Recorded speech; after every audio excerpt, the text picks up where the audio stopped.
tukichezea Osoro hivi. Weka hiyo. Hiyo tute same hiyo.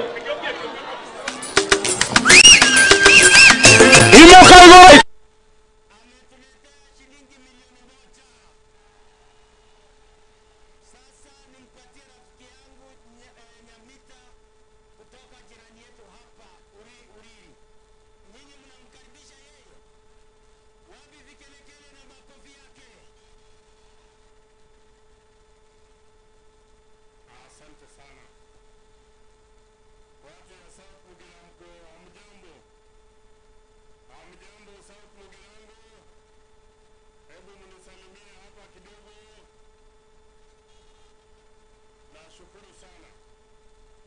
Nashukuru sana. Mimi naitwa Mark Nyamita, mjumbe wa Uriri. Natoka hapa Migori County, jirani yenu. Ndio. Lakini nikija hapa Kisii, Mheshimiwa Osoro, najua labda hujui, mimi nimesomea pale Mosocho Academy. Nimesomea pale kuanzia class 3 mpaka nikafanya class 8 huko. Nilikuwa nisome Cardinal Otunga, lakini sasa nikarudi nyumbani kidogo. Kwa hivyo nikija hapa niko nyumbani. Mmetukaribisha. Sasa leo ile imenileta hapa ni kuja kusoma. Nasikia kuna muziki kidogo hapo. Ile imenileta hapa ni kuja kusoma. Kwa sababu Mheshimiwa Osoro amekuwa akiniambia wale watu wamemsaidia. Najua Osoro tulikuwa na yeye bunge, tuliingia na yeye bunge mula bunge iliyopita. Wakati tulikuwa tunafanya na yeye kule bunge, akanipatia story yake kidogo. Ni kweli ama si kweli? Ati yeye alishakuwa chokora. Akaniambia kama si watu ya bodaboda na nyinyi wamama kusoma na yeye,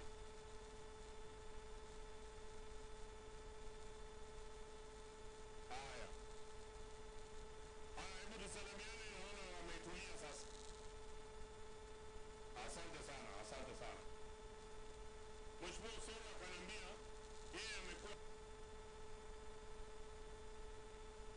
kweli, lakini nyinyi bwana wa Kisii, unajua mmoja akiingia wanaanza kuitana kama siafu. Sio kweli? Akiingia tu mmoja hivi, kesho unasikia mwingine hapo tayari. Walikuja watu wawili, sasa hiyo wamefika karibu watu 1000. Lakini ni watu wazuri. Wanakaa na sisi kwa amani.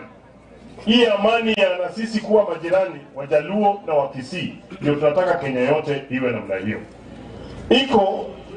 Hii siasa ilifanyika 2007. Maybe wengine wakumbuki. Sisi watu wetu waliuawa kama wanyama. The pain of post-election violence of 2007-2008 is still with us. Many families who lost their loved ones are still crying to date. Juzi tunaona mtu anakuja kutukumbusha ati hiyo ilifanyika, itakuwa kama Christmas party. Vile yani watu wetu waliuawa, ile majamii walikuwa displaced, hawajawahi ona watoto wao, hawajawahi ona wazazi wao, hawajawahi ona. Hiyo yeye anaita ati ile vita ametupangia hapa mbele.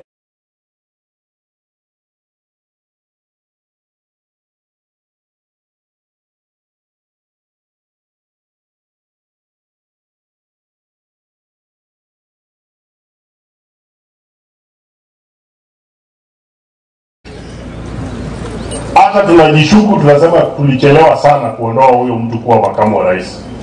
Wewe imagine huyo jamaa alikuwa anaongea hivyo, ndiye alikuwa anakaa pale kando ya rais. Ati ndio second most powerful person. Tangu hata atoke anashinda tu mlima. Mmemwona hata akitembea hii area? Mmemwona? Na kwa mambo yake ya kuzungumza mmesikia akiongea miradi ambayo anapangia watu wa huku. So what we are saying, sisi kama watu wa Nyanza na nyinyi pia tuko na nyinyi, this is the first government that we have seen projects that are tangible. In fact, huko kwetu Migori watu walikuwa nasema Ruto ni mwongo, anasema hakuna kitu inafanyika. Alikuja akasema masoko ndio inatengenezwa. Alisema mabarabara, contractors sasa hivi wamerudi. Hata hii manyumba watu walikuwa wanasema haijengwi, sasa hivi watu Nairobi wamezibwa. Alienda amepeana vifungu, karibu watu 1000 wamepata. Sasa hivi wanaanza kusema ati hiyo manyumba sijui ni shilingi 3000 hao watu hawawezani nayo. Ati wangepewa ati hata bure, wangepewa bure bado wangecomplain. Wanasema wamechagua wale watu wanapewa. Kwa hivyo si tunaona hiyo miradi ambayo inaendelea. Juzi tumekuwa hapa. In fact the boundary between Kisii na Migori. Tulikuwa na Mheshimiwa Osoro hapa Rio Siri, si ndio? Sikuna soko inatengenezwa pale. Inaenda kupatia wamama heshima. Hata ukienda pale sasa utakao unafanya kazi. Hii imefanywa na hii serikali ama haijafanywa? Uhusiano kati ya mwananchi na kiongozi sio mambo mengine, ni ile anakufanyia. The only thing between you and the person you elect, it is what he does for you. Kwa hivyo Osoro akiwajengea soko, hiyo ndio iko katikati yako na yeye. Akija akichangia wamama na watu wa bodaboda, hiyo ndio utahesabu ikifika ile wakati. Si ndio? Kiongozi kule kwangu, mimi naambianga watu wangu vile rais alikuwa anasema mambo matatu, yangu ni tofauti na ile ya rais. Mimi nilikuwa nasema kiongozi kazi yake ni mambo 3. Ya kwanza ni kutimiza ahadi. Ukiwa umetembea hapa Mheshimiwa Osoro South Mugirango ukaambia watu nitajenga hii, hakikisha umefanya hivyo. Ya pili, kiongozi lazima aonekane. Asionekane tu kwa TV. Hati yako huko Nairobi wewe unasikia tu huko, lazima aje mashinani, hata wananchi wanamuona. Osoro anakujanga nyumbani? Mnamuona hapa nyumbani? Ya tatu, lazima pia uonje mali yake kidogo. Si ndio? Lazima unaonja mali yake kidogo. Si leo tumeleta mali yetu hapa. Si wamama wanaenda kufaidika. Wangapi wanasema tuendelee kukaa mashinani na kujenga wamama na vijana wote? Wangapi wanasema sisi tuko kwa hii serikali kuanzia sasa mpaka huko 2032? Hebu nione kwa mikono namna hii. Wangapi wanasimama na Osoro mpaka wakati atasema ametosheka? Kwa hivyo msitishwe na hao wengine kidogo kidogo. Sisi tuko gangari kama watu wa Nyanza, tunataka tushirikiane pamoja, na tukizindikisha wengine ndio wakati wengine watatuzindikisha. Ndio? Na hawa ni majirani yetu. Kwa hivyo mimi leo Mheshimiwa Osoro, mimi nimekuja kusoma na pia mimi nimekuletea support hapa, nimekuletea 100,000.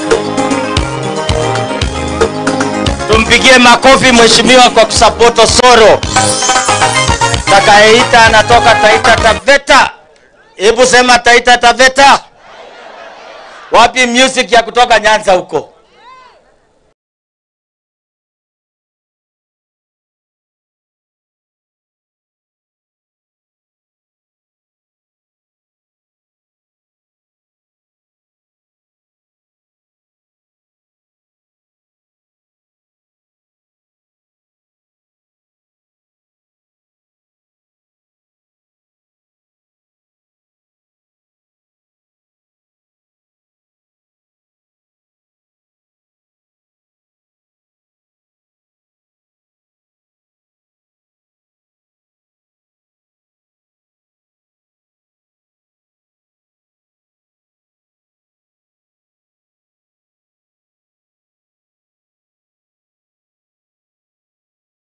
Kaka yetu mkubwa Mheshimiwa Faruk Kibet, viongozi wote waliokuwa hapa tukiongozwa na majority whip wetu, mtoto wenyu wa hapa Mugirango Mheshimiwa Silvana Osoro, watu wa Mugirango, Bwana Yesu asifiwe tena.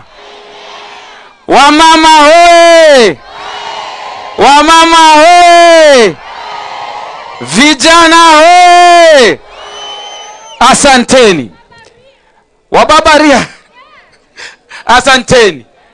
Mheshimiwa Faruk Kibet, mimi sikuagi mtu wa maneno mengi, lakini naomba ndugu zangu wa Mugirango, ninaomba kwa heshima na unyenyekevu kabisa, naomba ninene na nyinyi mambo machache. La kwanza, nataka nitoe shukrani zangu za dhati kabisa kwenyu watu wa South Mugirango. Mulitupatia kiongozi mzuri. Wakati mimi niliingia bunge, vile mmeelezewa, mimi naitwa Bwire, ni mjumbe wa kutoka Taveta. Wakati mimi nilipoingia bunge, kusema ukweli nilikuwa sijui nitaanza wapi. Nikamfuata huyu Silvanus Osoro, nikamwambia, ndugu yangu, uliwezaje kutembea ukafika pale mahali umefika? Silvanus Osoro aliniambia maneno haya, akaniambia, Bwire, Mwenyezi Mungu hana ubaguzi. Mimi ni yatima, nilikuwa mtu wa bodaboda, nilikuwa mtu wa kijijini kabisa, lakini Mungu amenipandisha hata leo na keti na William Samoei Ruto, rais wa Kenya. Akaniambia, Bwire, yule Mungu alitembea na mimi, mshikilie sana, huyo Mungu atatembea na wewe. Na mimi naweza sema nikisimama mbele yenu leo hapa, nilichukua maneno ya Silvanus Osoro nikaeka kwa moyo wangu. Leo nikisimama hapa nimeona Mungu. Hata mimi mtoto wa kijijini ambaye nilikuwa mvuvi, eti leo na keti na naibu wa rais tent moja. Bwana Yesu asifiwe.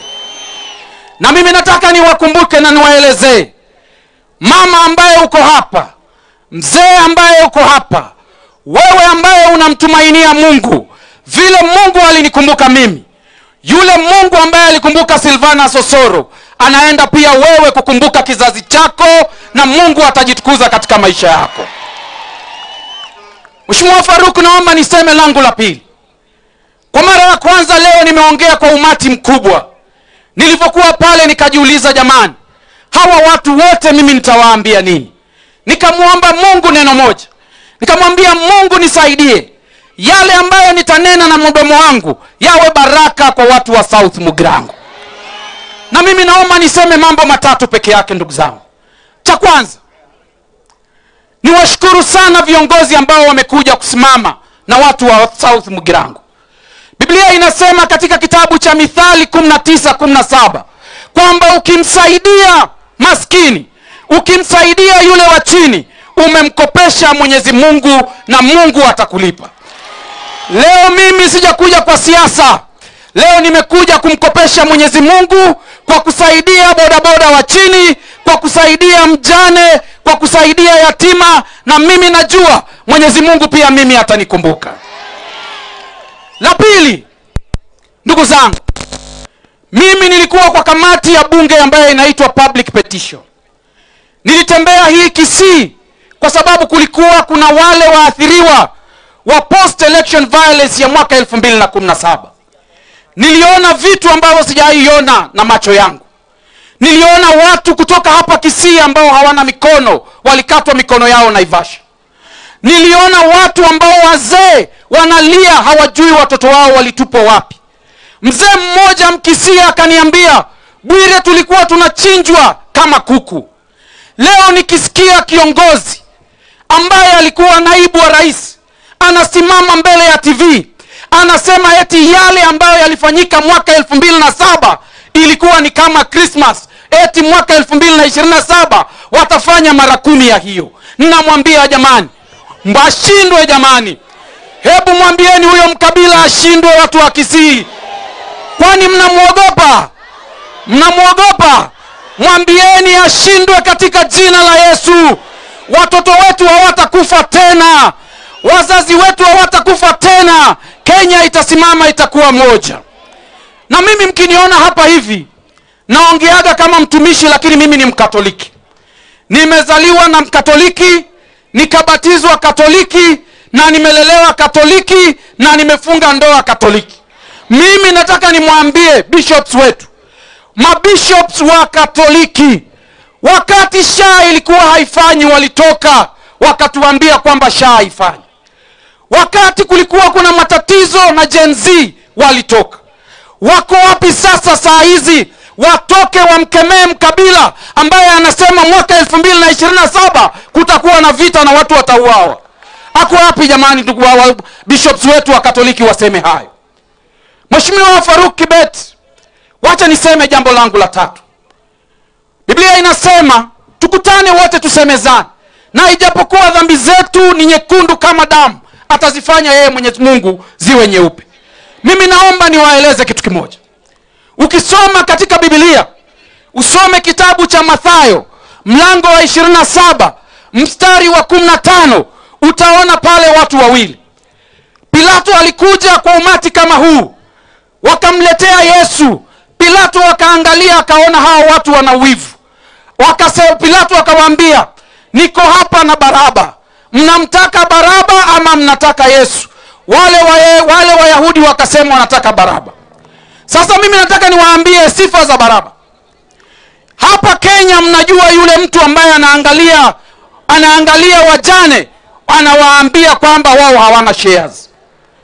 Mnamjua ama hamjui? Tuendelee ama tusiendelee? Tuendelee ama tusiendelee? Asante. Asante. Naibu wa rais amefika. Wacha tumpatie dakika moja. Hebu tupatiwe nyimbo tucheze wakati anaingia. DJ. This one is for you. Simame tumkaribishe naibu wa rais. Producer Dali on fire.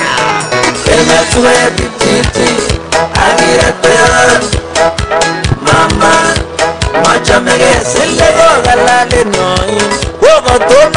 wapi kelele ya naibu rais?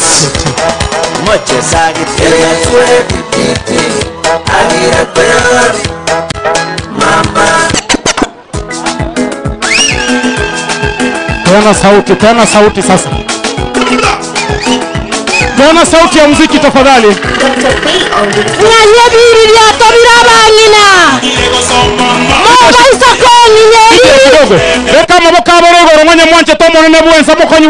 Yes. Etogo kachinko bibune kanisa bakaika taribo. Beka go bia marijo tonde kazi. Haka. Piga tu. Iwa imaburende twamanyire gosoma. Imaigwati imaburende twamanyire gosoma. Imaburende twasomire gesungu. Imaburende twasomire gesungu. Mutakoiririata. Imaburende nakyo montakorokwa. Imaburende nakyo montakorokwa.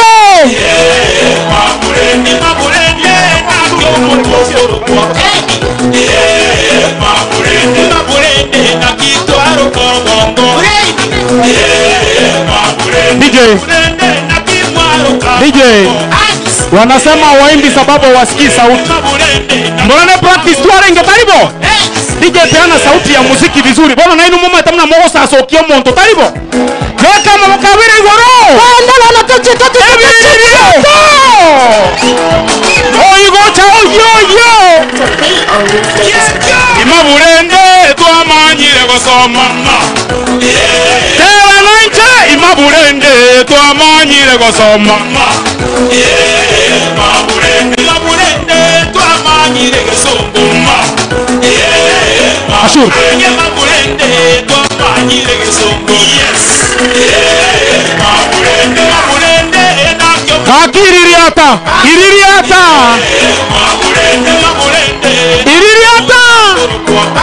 Abanye na bache. Into nanche. Wapi shangwe na vigelegele vya mheshimiwa naibu wa rais? Imaburende na kitwaro kwa bongo. Karibu sana, karibu tena sana mheshimiwa naibu wa rais. Karibu sana katika udongo huu wa South Mugirango mheshimiwa naibu wa rais.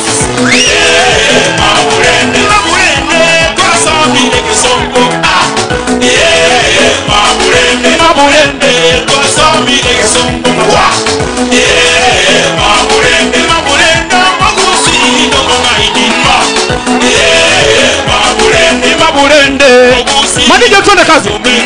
Asante sana Makamba, baadaye kidogo. Naibu wa rais. Akachinko biririata. Igwa. Ogusiyo monga inyense. Twende hivi mheshimiwa. Hivi tu. Hivi tu.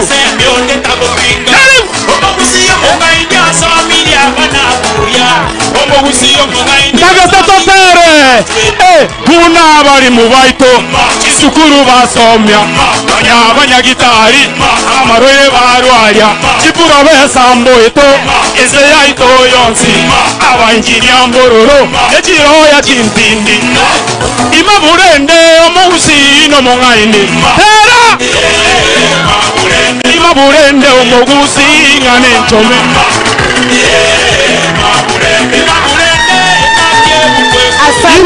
Asante sana.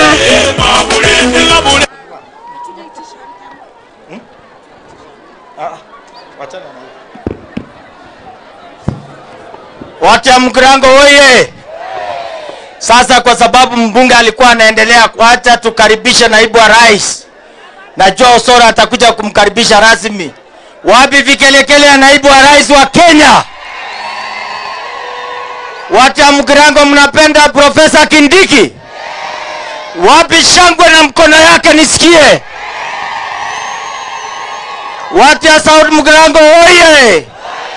Sasa mjumbe alikuwa anamalizia, tunaenda kwa sababu amefika rasmi. Mheshimiwa Bwire.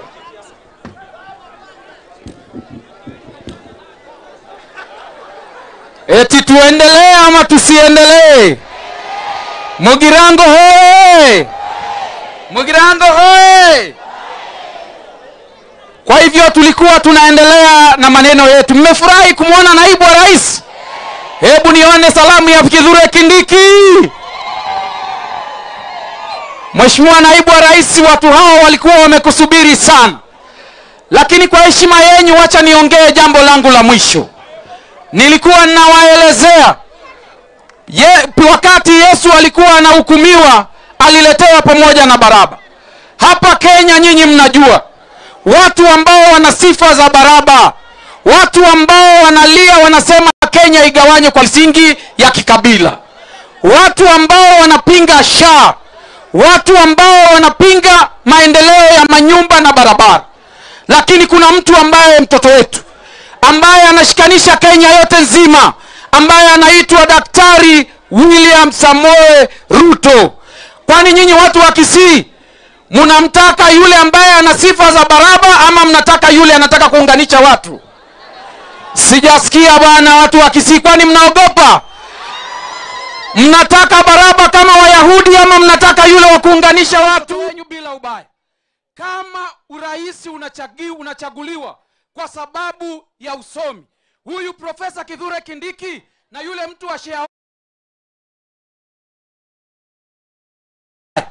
kama urais unachaguliwa kwa sababu ya usomi, huyu Profesa Kithure Kindiki na yule mtu wa shareholders ni nani amesoma?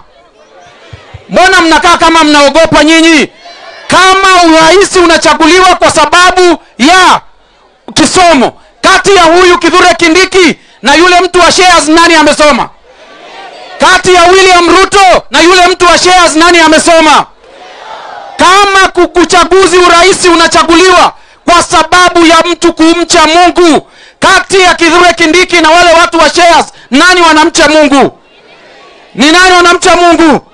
Kati ya yule mtu wa shares na William Ruto nani anamcha Mungu? Mtu wa kipofu mmoja alimuuliza maneno haya. Niendelee ama nisiendelee? Tuendelee ama tusiendelee? Namaliza hivi nikisema hivi. Wakati Yesu aliponya kipofu, yule kipofu alipatwa na Wafarisayo. Wakamuuliza, wewe Mfarisayo, si umeponywa na yule mtu yule seremala, yule mwenye dhambi? Lakini yeye alisema maneno haya: kama ni mwenye dhambi mimi sitaki kujua. Kile ambacho ninajua, nilikuwa kipofu, sasa mimi ninaona. Si ndio? Na mimi watu wanasema maneno mengi kuhusu William Ruto. Watu wanamuita majina mingi. Wengine wanasema eti must go, mwingine anasema eti yeye ni Zakayo, mwingine anasema yote. Kama ni hayo majina mimi sitaki kujua. Kile ninajua ni kwamba mbolea ilikuwa inauzwa shilingi 7,500, sasa hii ni shilingi 2,500. Ni kweli ni si kweli? Ni kweli si kweli? Kile ninajua walikuwa wanasema SHA haifanyi, sasa hii SHA inafanya. Ni kweli si kweli? Ni kweli si kweli? Si kweli? Kile ninajua masoko yanajengwa, mabarabara yanajengwa, manyumba yanajengwa. Huo ndio ushuhuda ninamaliza nao. Mheshimiwa naibu wa rais, mimi mwisho kabisa nakuaga nabii. Na mimi leo ni tarehe ngapi? Leo ni tarehe ngapi? Leo tarehe 22 mwezi wa 5 mwaka 2027. Nataka nitoe utabiri wangu hapa Mugirango. Watu wa Mugirango, nitoe ama nisitoe? Nitoe utabiri wangu ama nisitoe? Utabiri wangu ndio huu. Mwezi wa 8 mwaka 2027, Rais wa Jamhuri ya Kenya atakuwa William Samoei Ruto na naibu wake atakuwa Profesa Kithure Kindiki. Na huyu Silvana Sosoro iko siku moja atakuwa waziri na atakuwa rais wa Jamhuri ya Kenya. Asanteni sana. Mimi natoa mchango wangu wa shilingi 100,000 kusupport wa mama na wa vijana wa Mugirango. Asanteni sana. Huyu mungwana anatosha atoshi. Mumempokea yeye. Akifika kule Taita Taveta salamia wa Kenya wengine. Hebu tuweke mkono yake namna hii niangalie. Sasa namleta mama kutoka Nyamira County. Wapi nyimbo yake?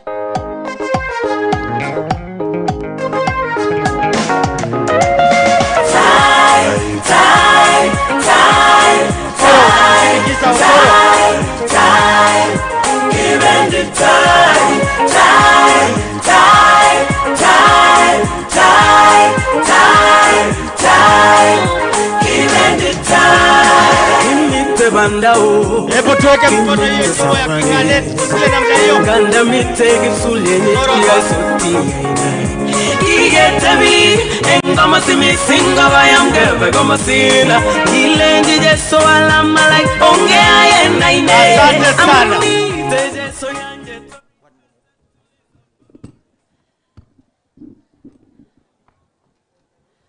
Asante sana kwa nafasi.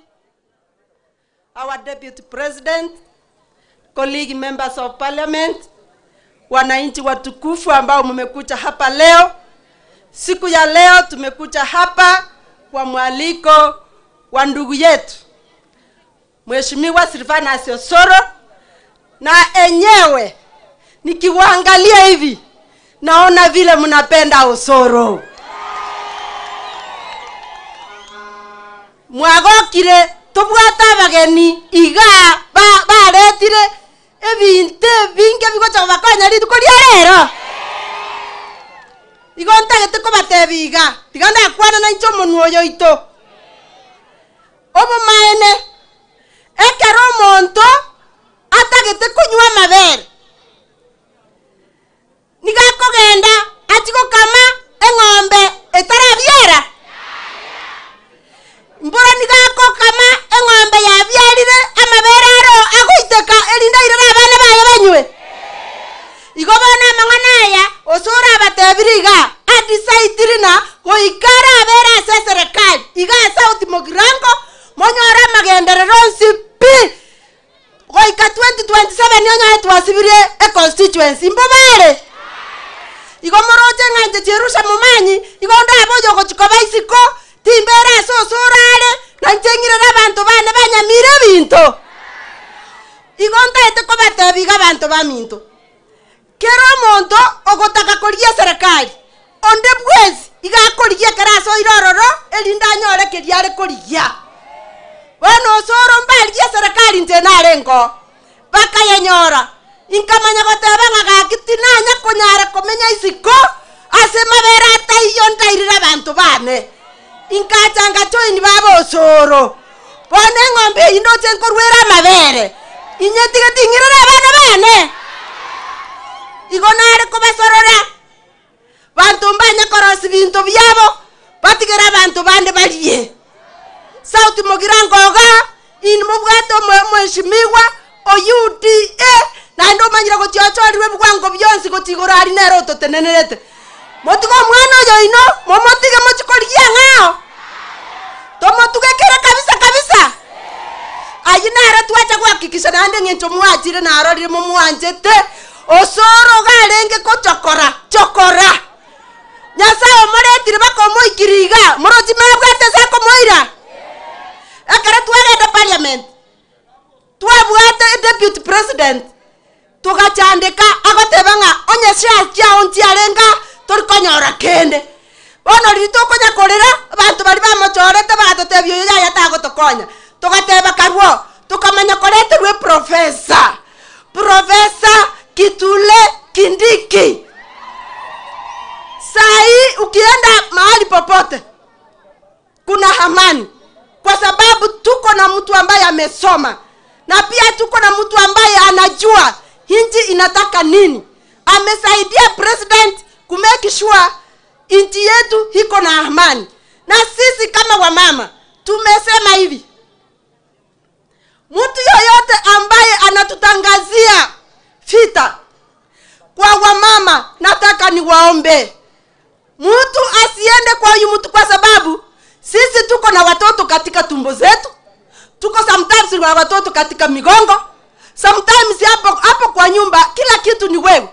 Vita ikitangazwa uwezi anza kutembea na kukimbia na watoto 5, mwingine kwa mgongo, mwingine kwa tumbo, mwingine kwa mabega. Tutaweza kweli? Huyu mtu mwenye anatutangazia vita ashindwe katika jina la Yesu.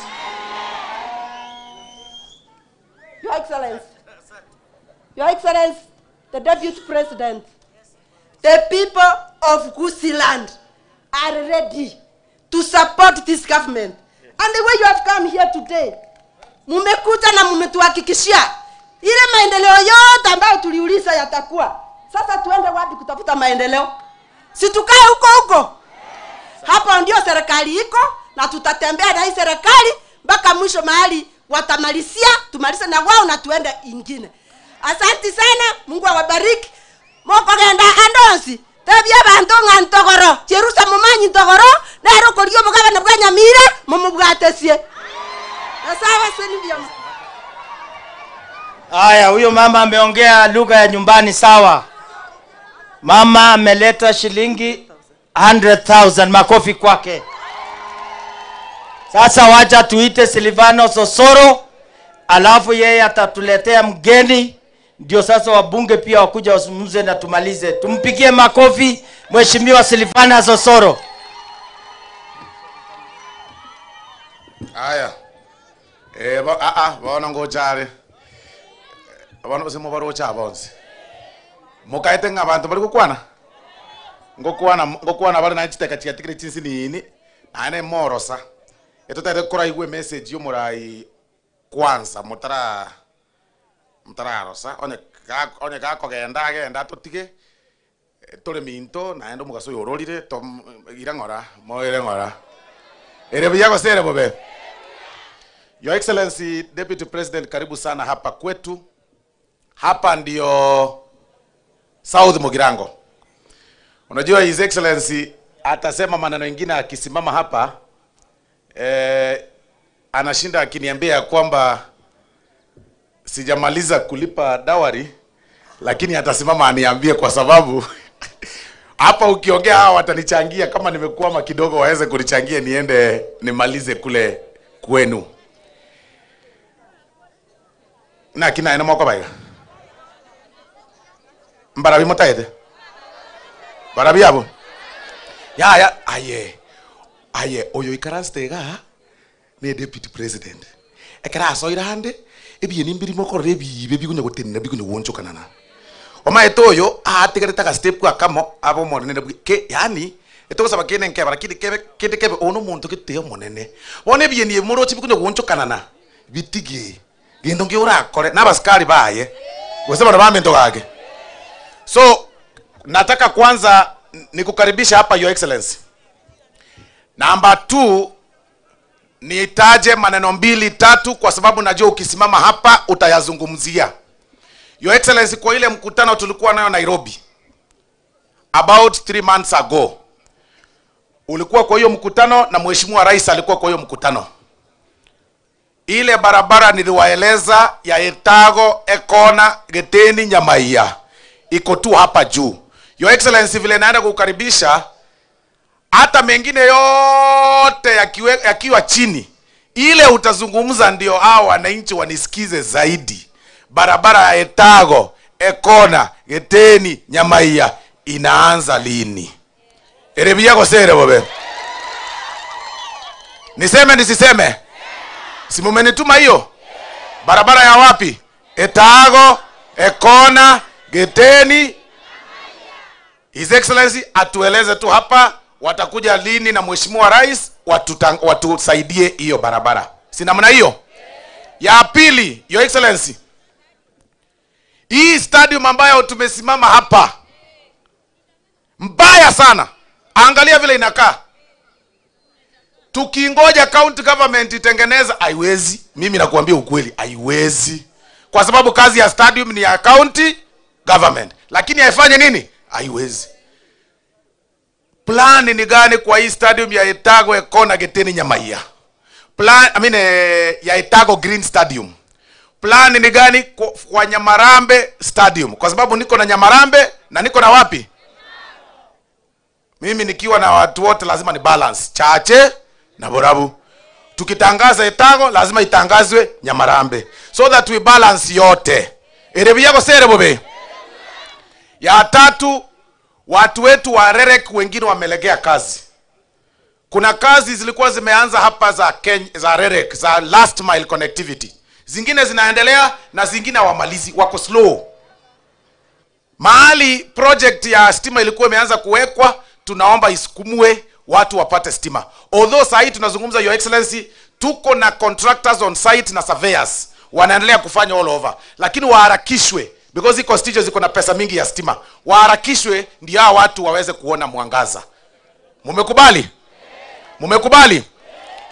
Ya mwisho, Your Excellency, nitaomba ni hii shule yangu ya St. Linus. Niliona kwa budget mniliwekea pesa, lakini najua kwamba utatangaza leo ni ngapi na ni ngapi na ni siku gani hiyo pesa itaongezwa ndio hii gorofa yangu iweze kumalizika. Police station yetu ya Etago naona kidogo kuna challenge ya cell siku hizi. Your Excellency, sijui kama vile unanisikiza, hii cell yetu ya Etago police station wako tu na cell moja. Watu wetu hawakosei sana, ndio maana cell ni moja. Lakini ama watu wangu hawakosei sana. Lakini kwa sababu hatujui kesho itakuwa aje, tuongezee cell nyingine na ijengwe ikuwe modern police station ndio tuweze kukua na town ya maana katika Etago police station area hii. Erebiyago sere bobe. So mimi leo nataka nikutangazie hivi. Hapa Kisii tumeamua, wacha hiyo propaganda, Mheshimiwa Faruku kidogo. Wacha hiyo propaganda ambayo ilikuwa inaenea hapa Gusii mzima. Sisi tunataka kufanya kazi na serikali. Kama kuna area watu wakukaribishi na wakaribishi rais, South Mugirango sisi tunamtaka. Kama kuna area watu hawataki barabara, wanataka jina, South Mugirango sisi tunataka. Kama kuna area watu hawataki stima, ni sawa. Hii miaka sisi tunataka maendeleo hapa kwetu. Ile maneno nilisikia mmoja alikuwa anasema kwa redio. Kuna kiongozi mmoja alisema juzi kwa redio ya Kisii, ati anasema nataka nione kama watu kama akina Osoro wataenda aje ground waongee. Ati akawaambia wakikuja ground muwafukuze na mawe. Wewe bwana Gashiedha, hapa ni wapi? Hapa ni wapi? Hii ni wapi hii unasema? Unakuja kutishia mimi, unashindwa kutishia watu kule kwenu, unakuja kutishia mimi hapa Kisii? Bwana, akili yako inafanya kazi wewe bwana? Hii ndio Kisii South Mugirango. Na tumekanyaga kwa kazi ya maendeleo. Hebu nionyeshe akina nani wanapenda Silvana Osoro, nionyeshe kwa mshara ya mkono. Sasa wewe unaenda kwa radio badala ukuje ground. Unaenda kwa radio kutangaza ya kwamba sijui Osoro hawezi kanyaga Kisii, hawezi kanyaga South Mugirango. Hapa ni wapi? Na hii maneno ya kututishia juu ya 2027 ati sijui kutakuwa na vita, tafadhali. 2007 Mheshimiwa Naibu wa Rais, mimi nilikuwa na pikipiki, nilikuwa naendesha bodaboda Molo. Pikipiki yangu nilishikwa nyinyi hamjui. Nikaona pikipiki yangu ikichomwa, nikatoroka. Nikakimbia nikaingia kwa tanki ya mafuta ya kuchota mafuta. Ile tanki ya kubeba petroleum. Nikaruka ndani. Mimi na hiyo wakati hakuna mtu alikuwa ananipigia simu. Mimi mnajua sina wazazi, hakuna mtu alikuwa na haja na mimi. Siku hizi ndio naona watu wako na haja na mimi. Nikakimbia, hiyo gari ikanileta mpaka Mukuru kwa Ruben. Nikiwa njaa, nilikuwa na kapesa kadogo, nikashuka Bukuru kwa Ruben hapo Lunga Road, mahali wanaleta mafuta. Ile pesa nilikuwa nayo kidogo, nimechota kidogo ya bodaboda, nikanyang'anya na vijana walikuwa hapo. Nikakaa kwa slum, kwa street kwanza for some few days, sina chakula. Wewe unaanza kutuambia kwamba 2007 was a Christmas. Wewe akili yako bwana uko sawa? Na unatuambia hivyo, hata gari ya Subaru ikipita kwako kidogo hapo tu unakimbia. Wewe mtu muoga, mtu bure kabisa, unakuja unatishia nani? 2027 will be the most peaceful election ever. Maneno ya kutupangia vita na kupanga vita, unakuja kupanga nini? Asira mingi. Bwana, hii kiti si ya mtu, umeshindwa. Unakuja kutuambia hapa sijui maneno ya one term. Wewe si utuambie maneno ya half term. Wewe ni half term, unaambia watu wako at one term na wewe ni half term. Unatuambia one term na yako ni half term. You could not even convince 5 MPs wa kupigie kura. 5. Unakuja kutuambia hapa yenye kwenda. Tu kikelibono. Erebia kwa sere bobe. Yaani komeke segi unapanga sisi kama jamii ya Mkisii tunataka amani. Because we are spread all over. Tuko hapa Migori, tuko Nyanza mzima, tuko Rift Valley, tuko Central. Ukianza kutuomea maneno ya vita, ukienda Thika kuna Kisii ndogo, ukienda Uasin Gishu kuna Keroka village, ukienda hapa Kisumu Nyamasaria ni sisi. Honestly, ukienda Nyahururu kuna Kisii ndogo, ukienda Nanyuki wa Kisii wamejaa. Alafu tuambie 2027 kutakuwa na vita. Sasa hata mkikasirika na sisi kidogo Kenya tunachaguliwa Minnesota. Wewe. Alafu unakuja kutuambia 2027 watoto wetu wakiwa nje. Shindwe sana. Shetani afanya nini? Shetani afanya nini? Hakutakuwa na vita 2027 kwa sababu wananchi wakiona kama hapa South Mugirango. Wananchi wakiona tao imekuwa lami, wanajua kiongozi wao. Wanajua ni nani watapigia. Wakiona market imeisha, wanajua ni nani wanapigia. Wakiona stadium imejengwa, wanajua ni nani wanapigia. Sasa vita itatokea wapi? Na watu wanajua nani wanapigia. Wacha kutusumbua mheshimiwa wewe, hata sijui kama ni mheshimiwa. Alafu unaenda unaambia watu kwa redio ya Kikisia kwamba wabunge wa Kisii sijui wako namna gani, wamekataa kufuata sijui nini. Na wewe kwako hakuna mbunge, hata mbunge wako hakufuati. Hata mmoja hakufuati. Wabunge 60 uko na senators wawili. Unakuja kututishia hapa Kisii. Na ujui hata Kisii ni wapi. Unazoea tu kijiji moja. Wa Munyoro. Ati sisi, nyenye chechi sisi kwenda kabisa. Ashindwe asishindwe. Bona na Mungu kwa naiga, mama wa ngangane kurwa, ikega ni nganya ngende timweri. Na bonda kwa naiga, anga bona ombuga gage ndigarega. Njeti maiti kokira. Nda chekia abantu bona njega kini maiti kokira. Mwanjira nire tokaribisha mugamini oyo. Ngomo karibisha more. Gaki omongwano no muororo. Mnatuwa musabire buya. Nkoira ni are bintu. Na wanyene chibesa kore tereterare. Na wane pare nko yiraniriare. Ntegete tumukaribishe buya. Na ande tuanche abantu bagotoretera amagenderero.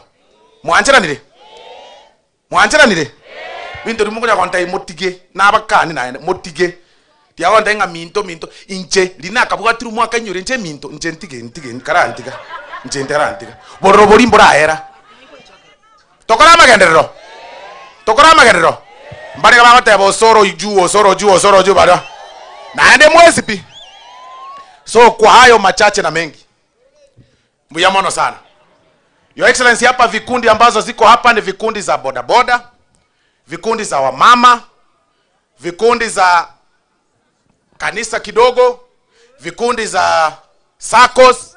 Hapa tuko na vikundi, Your Excellency, mingi sana. Na wote wana expect message yako na message ya rais.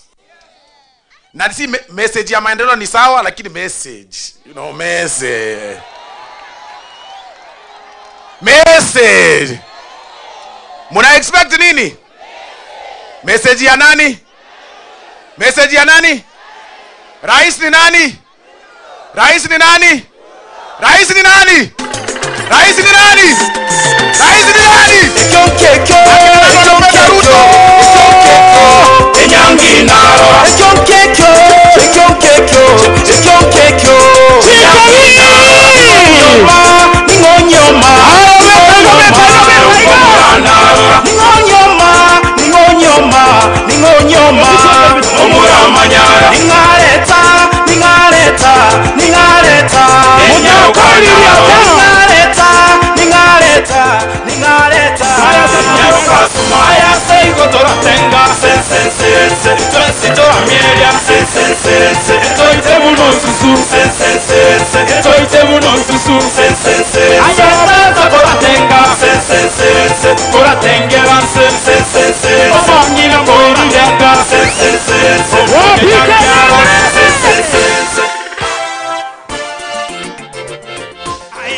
Asante.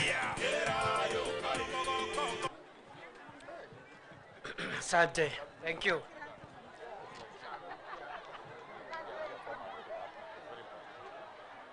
Bali Enrique, wapi hiyo list yako?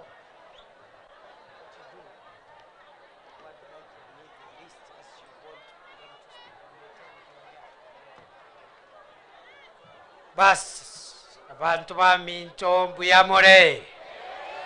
Mbuyamore. Mbuyamore. Bwana asifiwe. Bas, asante, naomba tutulie. Wacha nichukue nafasi hii kuwashukuru wote ambao tumefika hapa leo. Leo ni siku ya maendeleo yetu, watu wa South Mugirango, kwa sababu tuko na wanabiashara wengi wadogo wadogo, na hao wanabiashara wangetaka msaada ili waweze kukuza biashara zao, kwa sababu tulisema wakati wa kutafuta kura, kazi ni kazi. Ni kweli si kweli? Si kazi ni kazi? Si ya saluni ni kazi? Si ya mama mboga ni kazi? Si ya bodaboda ni kazi? Ya mkokoteni ni kazi? Si kazi ni kazi? Mboka ni mboka? Si ndio tulisema wakati wa kampeni? Na kwa sababu kazi ile mtu anafanya, haijalishi ni kazi gani, kazi ni kazi. Tukasema hatutafanya vile wanasiasa wengine wanafanya. Wanasiasa wengi wanangojea mpaka siku ya kampeni, siku ya kutafuta kura, ndio wanakumbuka kuna mtu anaitwa bodaboda. Wanaenda wananunulia ule mtu ya bodaboda reflector jacket ya shilingi 100. Anamwambia nisindikishe niende mkutano ya siasa. Anampatia reflector, anamsaidia, anapata kura. Akipata kura anapotea, anangojea tena wakati wa uchaguzi yule mwingine. Si ndio watu wengi wanafanya hivyo? Wengine wanatafuta mama mboga, wana siku ya kampeni, siku ya kuomba kura, wanawanunulia apron ya shilingi 70. Wanamvalisha apron mama mboga, wanamwambia nisaidie nipate kura. Mama mboga anamsaidia. Huyo mtu akichaguliwa anapotea, anakuja tena siku ya uchaguzi huyo mwingine. Sisi tumesema hapana. Lazima tutembee na wanabiashara wetu wadogo wadogo safari moja. Tuwasaidie. Hata kama hakuna kampeni, hakuna uchaguzi, tusimame na hao. Ndio siku ya kampeni ikifika, itakuwa rahisi kuongea mambo ya siasa, kwa sababu kuna kazi tumefanya, kwa sababu kuna vile tumewezesha mama mboga, mtu ya mkokoteni, mtu wa wheelbarrow, kinyozi, mtu ya saloon. Kuma vile tumemsaidia biashara yake ikapanuka wakati ya kukuwa na campaign. Sasa hata tukipiga campaign siku hiyo ya huko mbele, there is no problem. Mnanisikia watu wetu? Tutembee na wanabiashara wetu wadogo ama tuwaachilie tungojee siku ya kuomba kura? Tutembee nao safari moja, tukiwasaidia wapanue biashara zao, waelimishe watoto wao. Si namna hiyo? Wangapi wanasema tutembee na watu yetu? Kwa hivyo hiyo ndio kazi imetuleta hapa. Watu wengi wanafikiri tumekuja hapa mambo ya siasa. That's not true. Kwa sababu siku ya siasa bado haijafika. Iko uchaguzi saa hii. Ikifika tutakuja kuomba kura as usual. Na sio ati hatujawahi omba kura siku nyingine. Tumeomba miaka mingi. Miaka na mikaka. So there is nothing special about the next election. So for now tunataka tusimame na wananchi saa hii mambo yao. Kwa sababu wakati mmechagua hii serikali vile imechaguliwa imekuwa ni serikali ya watu wote. Wale walipiga kura na wale walipiga kura mahali ingine. Kwa sababu ule amechaguliwa ndio kiongozi wa nchi.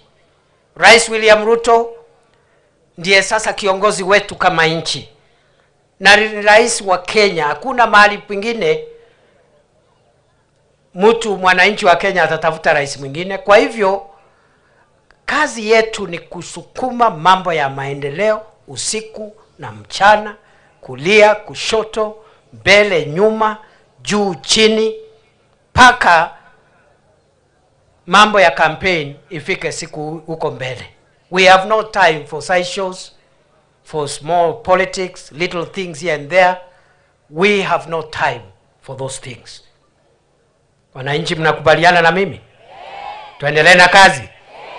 Tuendelee na mboka? Are you sure? Seriously? Niseme hivi. Mnajua wale ambao wamekuwa marais Kenya hii, hakuna rais hakufanya mchango wake katika kuendeleza taifa la Kenya. Mzee Kenyatta, Mzee Moi, Mzee Kibaki, Mheshimiwa Rais mstaafu Uhuru Kenyatta, hakuna mtu hakufanya kazi yake. Kwa hivyo jukumu ya rais wetu wa 5, Mheshimiwa Ruto, ni kuhakikisha mahali alipata inchi 2022 aisukume mbele. Ndio siku ile atatoka ofisini akistaafu, ule atachukua naye aendelee kutusaidia kujenga nchi yetu. That is how you build a strong nation. That is how you build a united nation. Kwa hivyo tuko na jukumu sasa hivi, kwa sababu tumekuwa mamlakani kama serikali kwa miaka 2.5. Lazima tutoe report card ya mahali tumefikisha mambo ya maendeleo. Zile ahadi tulitoa tumeifikisha wapi? Ndio vile vile tuseme ile imebaki tuwaambie bado tunashughulikia, because we still have 2.5 years to finish our commitments. Hatukusema ati ahadi ya siku moja ama wiki moja ama miezi 6 ama mwaka moja. Ahadi tulitoa 2022 to 2027 when the country will go to the next election. Nataka niseme ya kwamba 2022 mahali Rais William Ruto alipata nchi, tulikuwa tumepitia mambo machungu ya kiuchumi. Sio kwa sababu ya kukosa bidii kwa rais mstaafu, ni kwa sababu nchi na uchumi wetu ulifungwa kwa miaka 2, takriban miaka 2, kwa sababu ya COVID-19. Nyinyi mnakumbuka corona? Mnakumbuka corona? Si ilimaliza mwaka na kitu tukijifungia manyumbani, biashara zikafungwa, hakuna mtu anaenda kazi. Hiyo ndio iliharibu uchumi wa Kenya. Ndio unaona by the time mchague Rais William Ruto 2022, nchi ilikuwa katika hali mahututi. Uchumi wetu ulikuwa mahali pa hatari, kwa sababu uchumi ulikuwa umefungwa na maneno ya corona. Kama hakuna kitu kinaendelea katika nchi, hakuna biashara, hakuna kazi, hakuna mtu anafanya chochote, uchumi karibu usambaratike. Lakini Rais Ruto na hii serikali tumekazana na tumepata afueni kidogo. Hata kama bado hatujafikisha uchumi mahali tungetaka ufike, tumefanya hatua. Ni kwa sababu ule unga wa ugali ambao ni chakula inakuliwa katika almost kila boma katika taifa la Kenya, ilikuwa imepanda bei kwa sababu ya mambo ya corona, mambo ya kiuchumi. Ikafika 250 kilo mbili packet moja, 250 shillings. Rais Ruto ametoa fertilizer ambayo imepunguzwa bei. Fertilizer ilikuwa 7,000. Serikali ikapunguza ikakuja 2,500.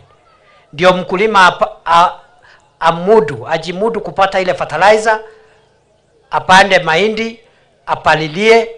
Leo hii miaka 2.5, ile unga ilikuwa 250, imeshuka kwa zaidi ya shilingi 100, iko 150 hapo, 145, 155, na tunakazana ishuke hata zaidi, ifike 100 shillings.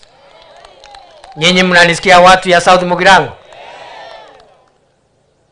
Imeshuka kiasi, na watu wengi ambao ni matajiri hawaelewi mambo ya kushuka kwa bei ya unga by about 100 shillings. Wanaona ni kama mzaha.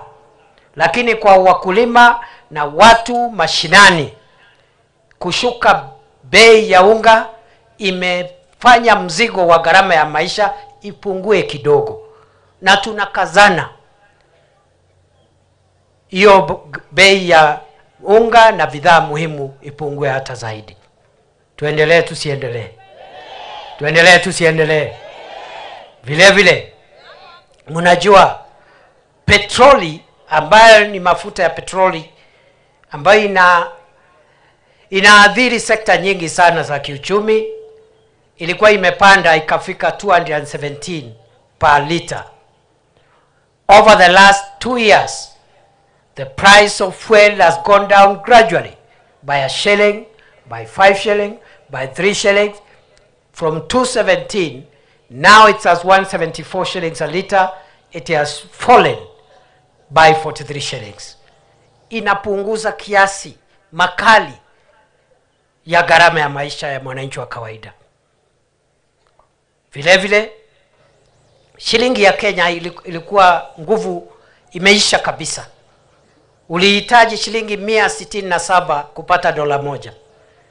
Ndio wale wanabiashara wanatoa bidhaa kutoka nje walete kuuza hapa kwetu nyumbani, walikuwa wanahitaji pesa mingi kuleta container moja, na hiyo ita affect ile bei ya wachuuzi ambao wamenunua hizo vitu kutoka kwa wale wholesalers. Na jamii wa Kisii ni watu ya biashara sana. Kwa hivyo, kwa sababu ili kuimarisha uchumi na kumudu bei ya bidhaa muhimu ambazo zinaagizwa kutoka nje, tumeshughulikia tukiongozwa na Rais William Ruto, shilingi ya Kenya imepata nguvu kiasi. Kwa sababu dola moja 2022 ilikuwa shilingi 167, leo hii ni 128, 129. The Kenyan shilling is stronger today.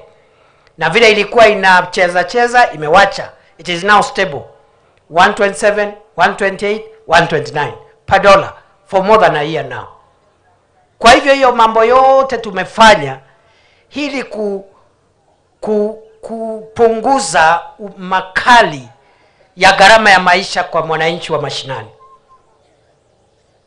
Jambo la pili, tukasema hivi wakati wa kuomba kura, ya kwamba Wananchi wengi katika Jamhuri ya Kenya ni wakulima, kama sio wakulima ni wanabiashara wadogo wadogo. Aidha mtu ni mkulima wa vyakula ama mimea, mfugaji wa ng'ombe ama mvuvi wa samaki. Watu wengi Kenya riziki yao inatoka katika hizo sekta maalum. Tukaanza safari ya kuboresha sekta ya ukulima. Ndio unaona tumezalisha mahindi ya kutosha, hakuna kuagiza mahindi kutoka nje na bei ya unga imepungua. Lakini tukasema vile vile kwa ile cash crops ya miwa, kahawa, majani chai, tutafutia wakulima bei nzuri ndio waongeze pesa mfukoni, ile tulisema kama watu ya Kenya Kwanza. Tumekazana katika miaka miwili ambayo imepita, bado tunaendelea kukazana kwa sababu tuko na miaka ingine 2.5. Kahawa ile tulikuta kilo moja mkulima anapata shilingi 50. Leo kwa sehemu ambazo zinakuza kahawa tunalipa 120, 130, 140, 150. Factory moja pale Nyeri imelipa 162 per kilo, from 50 to 150.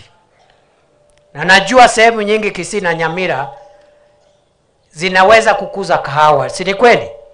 Endeni mtafute mbegu ya kahawa, mwanze kupanda saa hii, ni miaka 2.5. Mwanze kupata pesa mfukoni namna hii. By 2027 pesa itakuwa inanyesha. Ule ambaye hajapanda kahawa, enda utafute mbegu ya kahawa, upande saa hii. By the time tunaenda campaign, hakuna mambo ya kwenda kungojea kupata shilingi 100 kutoka kwa mwanasiasa. Mkulima atakuwa anacheka kwa sababu wako na pesa mfukoni. Wale wako na kahawa saa hii wanalipa 150, 160, 140. Na bado tunaendelea na hiyo kazi. Majani chai tulikuta average price ikiwa shilingi 44. Tumeisongesha kidogo, imefika average price 64. Lakini bado tunaisongesha average price ifike shilingi 100 kwenda juu. Maziwa ilikuwa inanunuliwa shilingi 33, 35. Tumeisongesha. KCC inanunua maziwa shilingi 50. Tunataka tuisongeshe ipande hata zaidi, ndio mkulima aendelee kupata manufaa ya ng'ombe wake wa maziwa. Nyinyi mnanisikiza watu yangu ya Kisii? Watu ya South Mugirango mnanisikiza? Hiyo mambo ni mambo ya imafanywa na hii serikali. Na mimi Deputy President, I am the chief salesman wa serikali. Nikisaidiana na rais, kwa sababu rais ndiye anasimamia kazi yote. Mimi kazi yangu ni kuuza programs na kuenda mahali imekwama na kuamua, na tunaendelea. So that is the progress made in the agricultural sector, ambao wakulima watu wengi wako katika hiyo sector ambayo nimetaja. Miwa ilikuwa biashara ya miwa ilikuwa imeharibika Western na Nyanza hapa, lakini sasa tumefufua. Tumeanza na Mumias. Sasa miwa iko na pesa because we provided seedlings ya sugarcane na tukaweka subsidized fertilizer. Tukafukuza makatelos, wale walikuwa wananyanyasa wakulima, wakati rais alisema mambo ni matatu. Sasa hao makatelo wamepotea, sijui wamehama Kenya, sijui wamekoma hiyo kunyanyasa wakulima ama lakini bado hawajaenda ile safari nyingine. Sasa tumefufua Mumias, tunafufua Sony Sugar, tunafufua Moroni, Chemelil, Nzoia, na tunaendelea. Kwa hivyo for the first time we are almost closing in on the sugar deficit in the country, because we produced last year 850 metric tons against the national demand of 1.1 million metric tons. Kwa hivyo tunasonga vizuri. ile factory imefufuliwa. Wakulima ambao hawakuwa wamelipwa na serikali ya William Ruto. Zile factory ilikufa, sasa tumeanza kugurumisha. Wafanyikazi wamelipwa. Mpaka for the first time tangu miwa ianze kupandwa Kenya in 1922, sugarcane farmers today are getting bonus kama watu ya kahawa na majani chai. That is how you build a nation. That is how you build a country. And that's how you build an inclusive economy with shared prosperity. Vile vile tukasema jambo la tatu. Wanabiashara wengi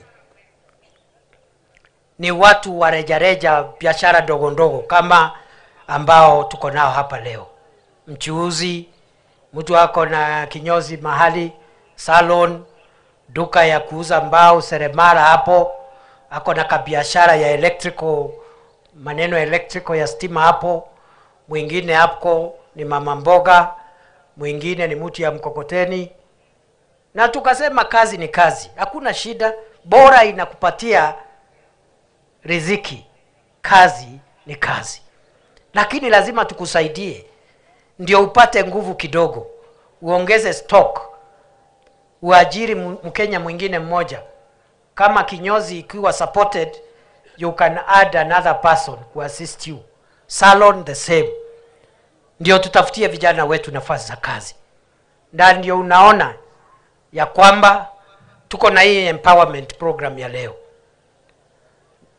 Na hii empowerment program is one of the measures. Ile vikundi iko itasaidika kidogo. Watu wengi wanasema hii pesa ni kidogo, lakini hawajui, hawaelewi, kwa sababu wale wanapiga hii program na kusema pesa ni kidogo ni wale wametosheka na wameshiba. Hawajui. Hawa unaona wanabiashara wanaitwa mama mboga. Ile biashara huyo mama anafanya, stock ni 10,000 shillings ndio anazungusha hapo. Na hiyo ndio anaelimisha naye watoto wake, ndio analisha naye familia yake. So ule mwanabiashara ako na 10,000 ya biashara, akiongezewa another 10,000 ifike 20,000, hiyo biashara imepata a lot of boost. Kwa hivyo ndio, that's why we are here my friend. Vijana hao wa bodaboda wanasimamishwa barabarani na polisi wa traffic kwa sababu pikipiki haina side mirror na wanahatarisha maisha yao. Lakini ule kijana wa bodaboda kwa hii program apate 5,000. Hiyo 5,000 atanunua side mirror, atasimamishwa njiani na polisi ya traffic. Na hiyo ndio bottom up economic transformation. Hiyo ndio bottom up. Hiyo ndio bottom. Mnanielewa nyinyi? Hey, yes, you support micro businesses, small businesses with capital. Isitoshe, sio ati hii program ndio pekee tuna support nayo wanabiashara wadogo wadogo. Tuko na program kubwa ya wanabiashara vijana. Vijana wanaume, vijana wanawake, inaitwa Nyota. Nyota ni kumaanisha kwa kizungu National Youth Opportunities Towards Advancement. National Youth Opportunities Towards Advancement. Katika nchi ya Kenya, constituencies zote 290, ward zote za Kenya 1450, tunapeana support ya biashara 50 katika ward. Every ward, kila ward biashara 50, biashara 70. Samahani. Biashara 70 katika kila ward. Serikali imetoa pesa bilioni 28 kuanzia mwezi huu ili biashara 70 katika kila ward ya taifa ya Kenya ipewe shilingi 50,000 ya kupanua biashara yao ndogo ndogo. Biashara ya mama mboga, ya kinyosi, ya salon, ya mkokoteni, any type of business bora ni biashara imesajiliwa, kwa sababu kazi ni kazi na mboka ni mboka. Tuendelee tusiendelee? Tuendelee namna hiyo, tusaidie vijana wetu wapate kazi. Bas, wale ambao sio vijana, mama mboga ambao miaka yao labda iko mbele kidogo, wachuuzi wengine, we have many government interventions to support our businesses. Na ndio umeona tumesema jambo la 4, kwa wanabiashara wetu wadogo wadogo tunajenga masoko ya kisasa. Ndio hawa wananchi ambao wako chini kiuchumi waache kuuza mali yao na bidhaa yao nje kwa jua, wakipiwa na jua, wakipiwa na mvua, wakipiwa na vumbi, wakihatarisha maisha yao kwa sababu ya magari. Ndio tunajenga masoko 400 katika sehemu zote za Kenya. Hapa Kisii tuko na masoko zaidi ya 21. Muda hautoshi nitaje masoko yote hapa Kisii, lakini we have 21 markets ongoing now here in Kisii County. Hapa South Mugirango, soko ya Etago hapa inajengwa ama haijengwi? Si inajengwa saa hii? That's one of the markets we are building here at a cost of 55 million shillings. That market is at 38% completion. Na mimi nitarudi hapa kama nyapara ya kufuatilia miradi ya serikali kusukuma hiyo soko imalizike mapema, wananchi waanze kuitumia haraka iwezekanavyo. Mungetaka nirudi kuharakisha hiyo soko ijengwe ikamilike, ndio rais akuja kutufungulia kama imekamilika? Niendelee na hiyo kazi ya kusukuma, kazi ya kusaidia rais, ya kusukumana na kazi ya maendeleo ya watu ya South Mugirango na Kisii na Kenya nzima? Wangapi wanasema niendelee na hiyo kazi? Kwa hivyo tuko na masoko, vile nimesema, hii masoko ni masoko ya kisasa na ni masoko ambaye yako na nafasi nzuri ya wanabiashara wadogo wadogo kuuzia bidhaa yao. Iko na social hall, iko na boardroom ya kufanyia maamuzi muhimu ya biashara yao, iko na cold room ya kuhifadhi ile nyanya na sukuma wiki ambayo itabaki ndio isioze. Mama auze hiyo stock leo, kesho kutwa, mtondogo, next week, mpaka siku ile hiyo stock itaisha. Tuendelee na hiyo mambo ya kujenga masoko. Vile vile hiyo soko iko na mahali ya watoto wadogo, wale wa mama ambao wako na watoto wadogo wachanga. Iko room ya lactating mothers, wa mama ambao wako na watoto wadogo. Ndio mama asifungwe nyumbani na biashara isiharibike kwa sababu wako na mtoto mdogo. Si mtoto ni baraka? Si mtoto ni baraka? Mtoto ni baraka ama ni hasara? Mbona ni akina mama peke yao wanasema ni baraka? Si hawa watoto, nyinyi wanaume ndio mnasababisha hiyo watoto? Si watoto ni baraka? Ni baraka si baraka? Kwa hivyo mama ambao wananyonyesha, unapeleka watoto, iko lactation room, kuna mtu anamtunza pale. Mtoto akisikia njaa, mama anatoka mahali anauzia, anaingia hiyo room, anamsort out, anarudi kuendelea na biashara. Tuendelee tusiendelee? Sio ndio kazi mlituchagua tufanye? Na nimesema hapa tuko na masoko mengi. Tuko hata South Mugirango tunajenga soko ya tabaka. Mmenisikia? Soko ya wapi? Soko ya wapi? Na kura nyingi, iko Marani, uko Kitutu Chache North, iko Motonto kule Bobasi, na iko zingine kama Masimba, uko Nyaribari, Masaba, 21 markets hapa Kisii. Tuko na affordable housing program. Time does not allow me to give you our program for affordable housing, which is doing very well, to make sure as many Kenyans as possible afford decent homes. Na tunajengea watoto wetu wale wako colleges hapa, TVET, KMTC, hostels nzuri kupitia hii housing fund. Kwa hivyo that's how we developing the country. Na hapo kwa hizi markets kuna ICT hub ya vijana. ICT hub ni mahali pale kwa gorofa juu kumewekwa kompyuta za serikali za bure, internet ya bure, hakuna maneno ya bundles. Vijana waende pale wafanye biashara ya mtandao, ile inaitwa kwa kizungu e-commerce. Vijana waende pale, wakati wa mama wanauza mboga chini, wengine wanauza mali pale, wale vijana ambao wanajua mambo ya teknolojia wafanye biashara ya mtandao, e-commerce. Vile vile wajitafutie nafasi za kazi ambazo ziko mtandaoni. Na wale vijana ambao wanaelewa mambo ya mtandao wa kidijitali wanajua kuna kazi za kimitandao. Ile imezuia hao vijana wasifanye hizo kazi, hawana internet, hawana kompyuta. Serikali inapeana kompyuta za bure, internet ya bure, vijana waende pale wapate kazi mtandaoni.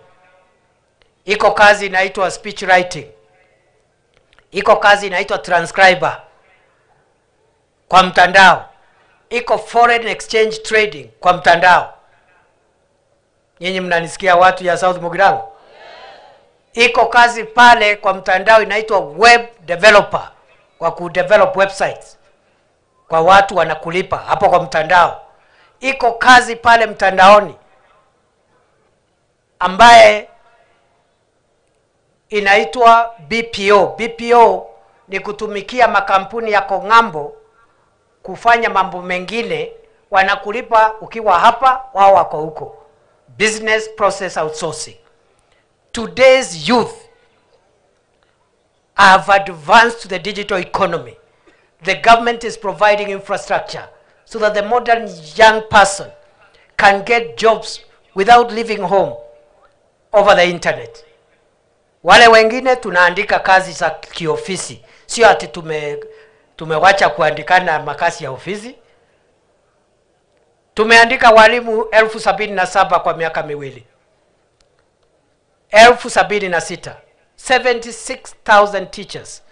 The highest number of teachers employed by one single administration in 2 years. Kwa nini? Kwa sababu katika manifesto ya Kenya Kwanza tulisema tutaajiri walimu 116,000 kwa miaka 5. We committed to employ 116,000 teachers in 5 years between 2022 and 2027. Already in 2 years, we have employed 76,000. In September, we'll employ an additional 24,000 to bring the total to 100,000. And there is no doubt whatsoever we will meet our target of 116,000 before 2027 and we will surpass it. Tuendelee tusiendelee? Si namna hiyo? So tumeajiri watu kwa jeshi, kwa prison, lakini vijana wote hawezi toshea hapo. Wengine digital jobs. About 500,000 young people are currently getting jobs and incomes digitally, many of them in our ICT hubs. Tumejenga ICT hubs 272. Tulikuwa tumeahidi ICT hubs 1440. Bado hiyo process naona iko behind schedule. Mimi kama nyapara ya kusaidia rais kusukuma program ya serikali, naenda kusukumana na watu ya ministry tuharakishe hiyo ICT hubs, tupanue hiyo area, vijana wengi zaidi wapate kazi, so that we can meet our target as we had planned. Tuendelee tusiendelee? Kwa hivyo hao vijana wakipata kazi mtandao, wengine wanapata kazi kwa ground kama walimu, kama polisi, kama prison officers. Kuna wengine wameajiriwa katika affordable housing program, ile tunaiza kazi kwa ground. Iko kazi mtandaoni na kazi kwa ground. Hii kazi kwa ground, affordable housing program na market construction, we are employing 250,000. Mtafika kwa barabara, mrelax. Leo ni leo, msema kesho ni si nimefika area leo. Hakuna kitu itawachwa nje, my friend. Si serikali imefika South Mugirango. Si ni mtu mmoja tu yuko hapa, na mwenye yuko hapa ndiye amenituma, so don't worry. Na niko na salamu yake, na ile mambo yote mheshimiwa alisema itafanyika. Salamu ya rais, salamu ya deputy, salamu ya kila mtu. We mean business, we are very serious. Kwa hivyo hiyo affordable housing imeajiri vijana 200,000, kati ya 200,000 250 Kenya nzima. Na wale wanapata kazi nje, kazi majuu, pia tunawa encourage wafanye kazi mahali watapata, waekeze, watume pesa nyumbani, wakikaa 5-6 years wakuje wa invest, waendelee kujenga taifa la Kenya. Kwa hivyo hiyo program inaendelea. Niseme ya kwamba ile mahali ambao tulikuwa tumekwama kidogo ni stima na infrastructure. Na sababu ya hiyo vitu kukwama ni kwa sababu nilianzia kwa kuambia mahali uchumi ulikuwa 2022. All government resources were being directed to subsidize agriculture, to bring down the cost of living, the cost of fuel, to stabilize the Kenyan shilling, to reduce the cost of unga, to provide subsidized fertilizer. Na ndio umeona uchumi umeanza kuimarika kidogo. World Bank na IMF mwezi umepita mmoja wameodhoresha, wamesema Kenya katika hii miaka miwili imepiga hatua ya kiuchumi. Vile Kenya 2022 ilikuwa namba 8 Afrika kwa ukubwa wa uchumi, sasa imeorodheshwa ikiwa ya 6 barani Afrika. Imepita nchi ya Angola na imepita nchi ya Ethiopia. Na tunaendelea kusongesha Kenya mbele, number 5, number 4 kwa ukubwa wa uchumi hapa barani Afrika. Kwa hivyo mambo ya stima ilikuwa imekwama, lakini bila uchumi umeanza kudhibitika, tumepata pesa ya serikali ya kutosha ya kuweka stima mahali haijafika. Hapa Kisii tuko na program inaendelea ya last mile connectivity ya 1.4 billion ya kuongeza idadi ya nyumba 16,000 mpya hapa Kisii County ambao hawana stima wapate stima, kwa sababu stima sio starehe ya matajiri pekee, ni haki ya kila mwananchi. Katika hiyo 1.4 billion ya Kisii, 300 million iko hapa South Mugirango, na nimetafutia huyu rais ameniambia nitafutie huyu mheshimiwa wa South Mugirango, huyu Osoro, ambaye amesema hajamaliza kulipa mahari, na leo sitoki hapa bila cheki ya dowry. Wewe mheshimiwa, hako na msichana ya kule kwetu, sasa lazima niokote mahari kidogo, kwa sababu mahari haiishi. Kwani inaishanga? Hapa Kisii mahari inalipwa, mtu anaambiwa amemaliza. Si unalipa kidogo kidogo mpaka mwisho wa dunia. Osoro alipe asilipe? Si alipe? Ala, mbona hamuko serious? Alipe mahari asilipe? So rais ameniamurisha nitafutie huyo Osoro, kwa sababu iko 300 million ya stima hapa South Mugirango, nimtafutie kupitia wizara ya kawi another 100 million ifike 400 million ya hapa South Mugirango. Nimtafutie pesa ya stima ya South Mugirango? Nimtafutie? Wangapi wanasema niongeze stima hapa? So nitafanya hivyo kwa sababu ni amri ya rais. Sawa sawa? Si unaona rais anawajali? Si rais anawakumbuka? So hiyo tutafanya. Ya mwisho mambo ya stadium nimesikia vile mheshimiwa amesema, na niko hapa kutangaza ya kwamba tuko na pesa ya kutengeneza hii Etago Green Stadium, na tuko na pesa vile vile ya kutengeneza Nyamarambe Stadium pale.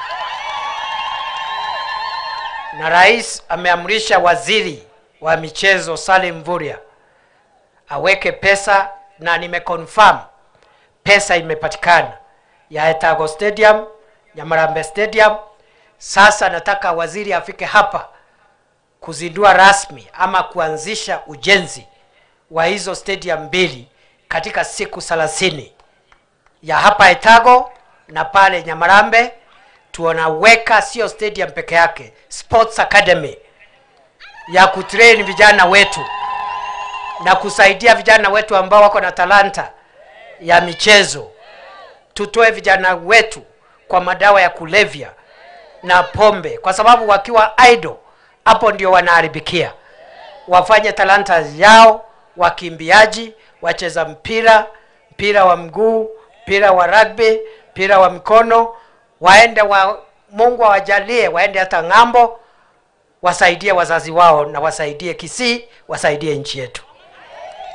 Vile vile barabara nyingi zilikuwa zimekwama kwa sababu ya ile heavy lifting ya kuinua uchumi tulikuwa nayo, lakini kwa sababu sasa uchumi umeanza kuonyesha dalili ya kudhibitika, niko hapa Kisii kutangaza ya kwamba barabara zote ambazo zilikuwa zimekwama tutazikwamua, tutazijenga na tutazikamilisha.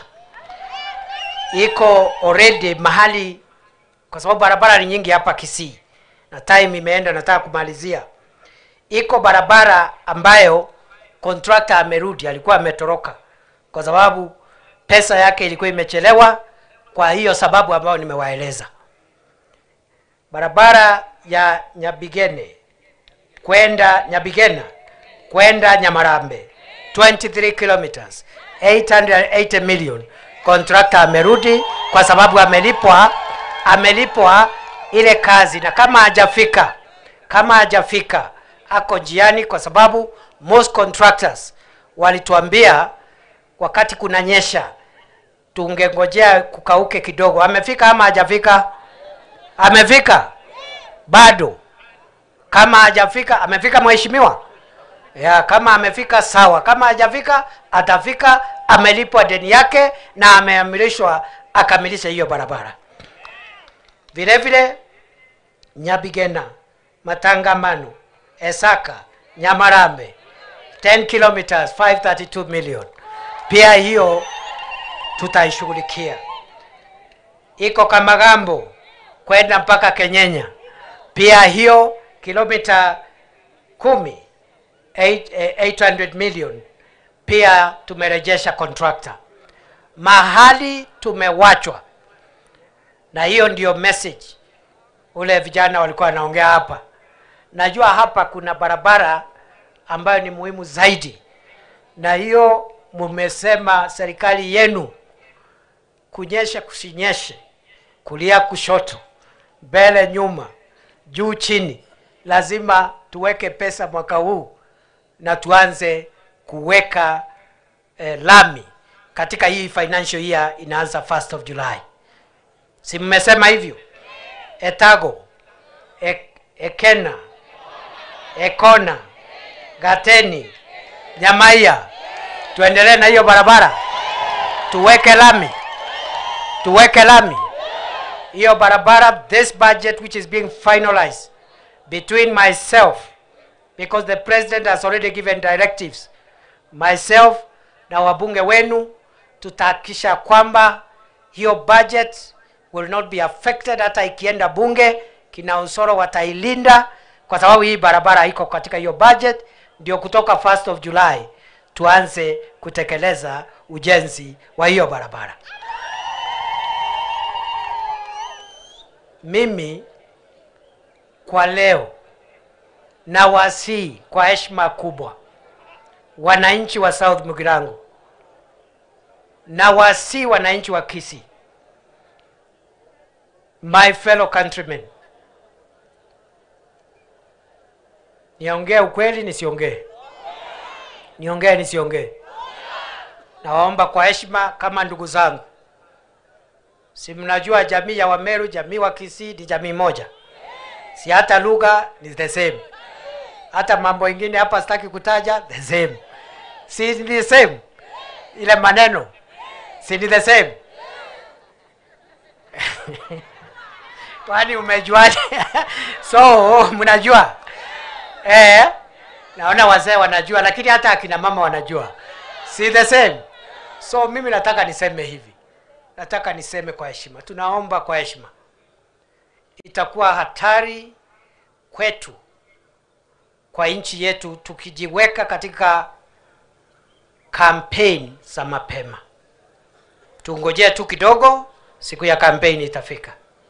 Kwa sasa tulize boli, tushughulikie, tushindane mashindano ya kutafutia Wakisii barabara na stima na masoko na kazi ya mitandao ya vijana. Wakati wa kampeni there is no problem, itafika. Mimi nitafika hapa, sitakuwa na hii blazer, hii koti. Nitakuwa na t-shirt na kofia kwa sababu ni wakati ya kampeni. Si namna hiyo? Lakini kwa sasa tunaomba kwa heshima tuweke mambo ya wananchi mbele, tushughulikie uchumi wetu, tupendane, tuwe na umoja, na hata wale wako na maoni tofauti ya kisiasa ni haki yao, lakini tusihujumu umoja na udhabiti wa taifa letu la Kenya. We are one country, one people, and Kenya is our home. Kweli si kweli jameni? Kuna mtu ako na mahali pengine pa kwenda? Sisi ni wa Kenya daima. Naomba tu kwa heshima tuvumiliane. Ule ako na maoni tofauti atoe, aseme akubaliini na hii program ama ile, lakini mambo ya uchochezi, mambo ya kutabiri vita, mambo ya kuchemsha wananchi wachukiane wenyewe kwa wenyewe kwa misingi ya kikabila, kwa misingi ya dini. Nchi ya Kenya ilipata matatizo makubwa siku ile kulikuwa na machafuko ya kisiasa, na tumesema never again. Hatutakubali nchi yetu tena ndugu ainue silaha kupiga ndugu mwingine Mkenya mwenzake ati kwa sababu ya kabila yake, ati kwa sababu ya dini. We will protect the security, stability and the unity of Kenya at all costs. Hii mambo ya tofauti ya siasa hiyo ni sawa sawa. We have no problem. Hata wale wanaunda vyama ni sawa. We have no problem. But please, I beg you, fellow Kenyans, brothers and sisters, the unity of our country, the security of our people, wherever they are, is our first and most important duty as a generation. Watu wa Kisii ni wanabiashara, wako Nairobi, wako kila mahali, hata ng'ambo. Hautaki kuchochea wananchi hapa kwa sababu hapa wale wengi ni wa Kisii, lakini kuna Wakisii wengi wanaishi mahali pengine ambao ni wachache. Wanaishi na jamii zingine. Usalama wao, umoja wao na zile jamii wanaishi kwao pia ni muhimu. Vile wale wako hapo wako na amani, tuwe na amani kila mahali. Kwa sababu that is how our country is wired. We are connected. Hata intermarriages ndio hiyo. Umesikia Osoro amepata network kwa Wameru huko Tharaka Nithi. Huyo hakuwa na mke, amepata huko Tharaka Nithi. So nikiwa hapa mimi ni baba mkwe, naongea vile nataka, na Osoro hawezi sema kitu. Osoro atasema ngwe. Atasema ngwe. Hata mimi nikienda kwa wakwe zangu, I behave, I don't talk like this. Naongea na nidhamu, siwezi sema ngwe. Osoro wewe umesikia? Kwa hivyo mimi nataka nikomee hapo, na wapenda sana. Sana. Na mimi napenda Kenya. I love Kenya with the whole of my heart. And I believe in the unity and indivisibility of our country. I believe in the energy of all the people of Kenya. And I believe all communities, all races, all communities, all generations, young people, old people, men and women, everyone has something that they can do to make our Kenya better. Kwa hivyo ukisikia nikiongea hivyo ni kwa sababu ya hiyo maneno. So hivyo wale ambao hawajasalamiana tutafupisha ile imebaki. Kuna viongozi hawakuwa wameongea, tuko wengi na ni vizuri viongozi wengi kukuja kwa shughuli kama hii ya wananchi. Hapo ndio unajua kiongozi ni nani, ambaye anasimama na mwananchi siku ile hakuna uchaguzi, hakuna kampeni. So hao viongozi kukuja kwa wingi ni baraka, lakini na wasi kwa heshima, kwa sababu hao viongozi, hao wananchi wamekaa hapa muda mrefu, wamechoka kiasi, na tunajua the main message for today ilikuwa empowerment. Nitawasi wenzangu kwa heshima kubwa, viongozi ambao wako hapa hawajasalamiana, kila kiongozi atasalamiana, lakini kwa dakika tu moja aseme Mbuyamore na atoe pesa yake, mwingine Mbuyamore atoe pesa yake.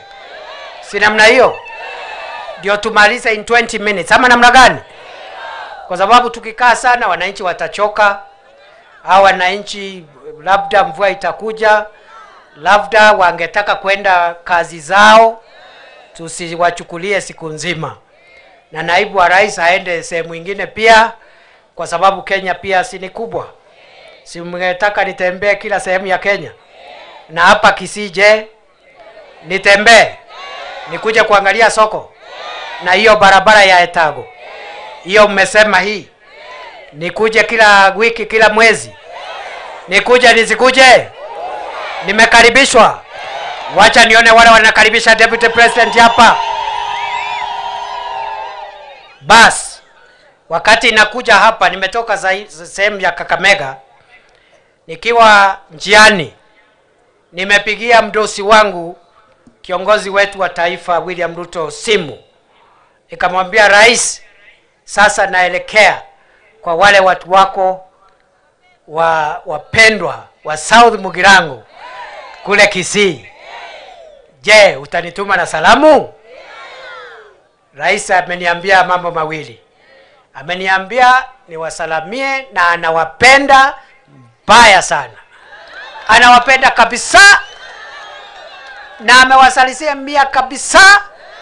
Anawapenda kabisa, sawa sawa, na anawajali, na anafanya kazi na viongozi wenu wote hapa na wale hawako hapa, ili hii South Mugirango na Kisii ipate maendeleo na manufaa ya serikali hii. Anawapenda sana, amewasalamia. Mumepokea salamu ya Rais William Ruto? Wacha nione kwa mkono wale wamepokea salamu ya rais. Salamu ya rais, salamu ya rais, salamu ya rais, salamu ya rais. Ya pili ameniambia sio salamu peke yake. Sio salamu ya mdomo peke yake. Hata hii salamu ya kusaidia hawa mama mboga, watu ya mkokoteni, vijana wa boda, wale walimpigia kura. Hata yeye mkono yake amenituma. Kuna watu wametuma, wameniletea. Unajua rais yako na network kubwa. Sasa ametuma watu yake, imekuja, iko hapa. Mimi nitaacha hapa, mbunge wenu na wale wana organize wataongeza kwa ile imechangwa. Mchango ya rais niko naye hapa ya shilingi milioni 3. Na mimi kama Deputy President naleta hiyo pesa iwekwe hapo, msiniletee hapa, wekeni tu hapa na muachie huyu Osoro na timu hapa. Tukitoka hapa Osoro abaki hapa ndio amwambie vile vikundi viko hapa, vile pesa yenu itapatikana. Na hii sio pesa ya kukula, hii ni pesa ya kukuza biashara zenu. Mmesikia? Ni ya kupanua nini? Mkingojea program ya Nyota ambayo itaongeza upanuzi wa biashara ndogo ndogo. Kwa hivyo mimi kama naibu wa rais, hata mimi nataka nitoe pesa. Si rais ametoa? Hata mimi nilipe ile airtime nimeongea hapa. Hata mimi si mimi ni mtu yenu pia? Si tumesema sisi ni jamii moja? Na mimi ni baba mkwe wa Osoro. Nitoe nisitoe? Nichange nisichange? Wangapi wanasema nichange pesa? Hata mimi So hata mimi nimesindikisha rais na 2 million shilling. Hiyo ni ngapi? Hiyo ni ngapi? Na ile ingine ilikuwa imechangwa na tunaendelea, kuna wengine hawajatoa pesa. Wacha niwaite moja kwa moja. Ngoja, sijamaliza. Sijamaliza. Leta zawadi lakini sijamaliza.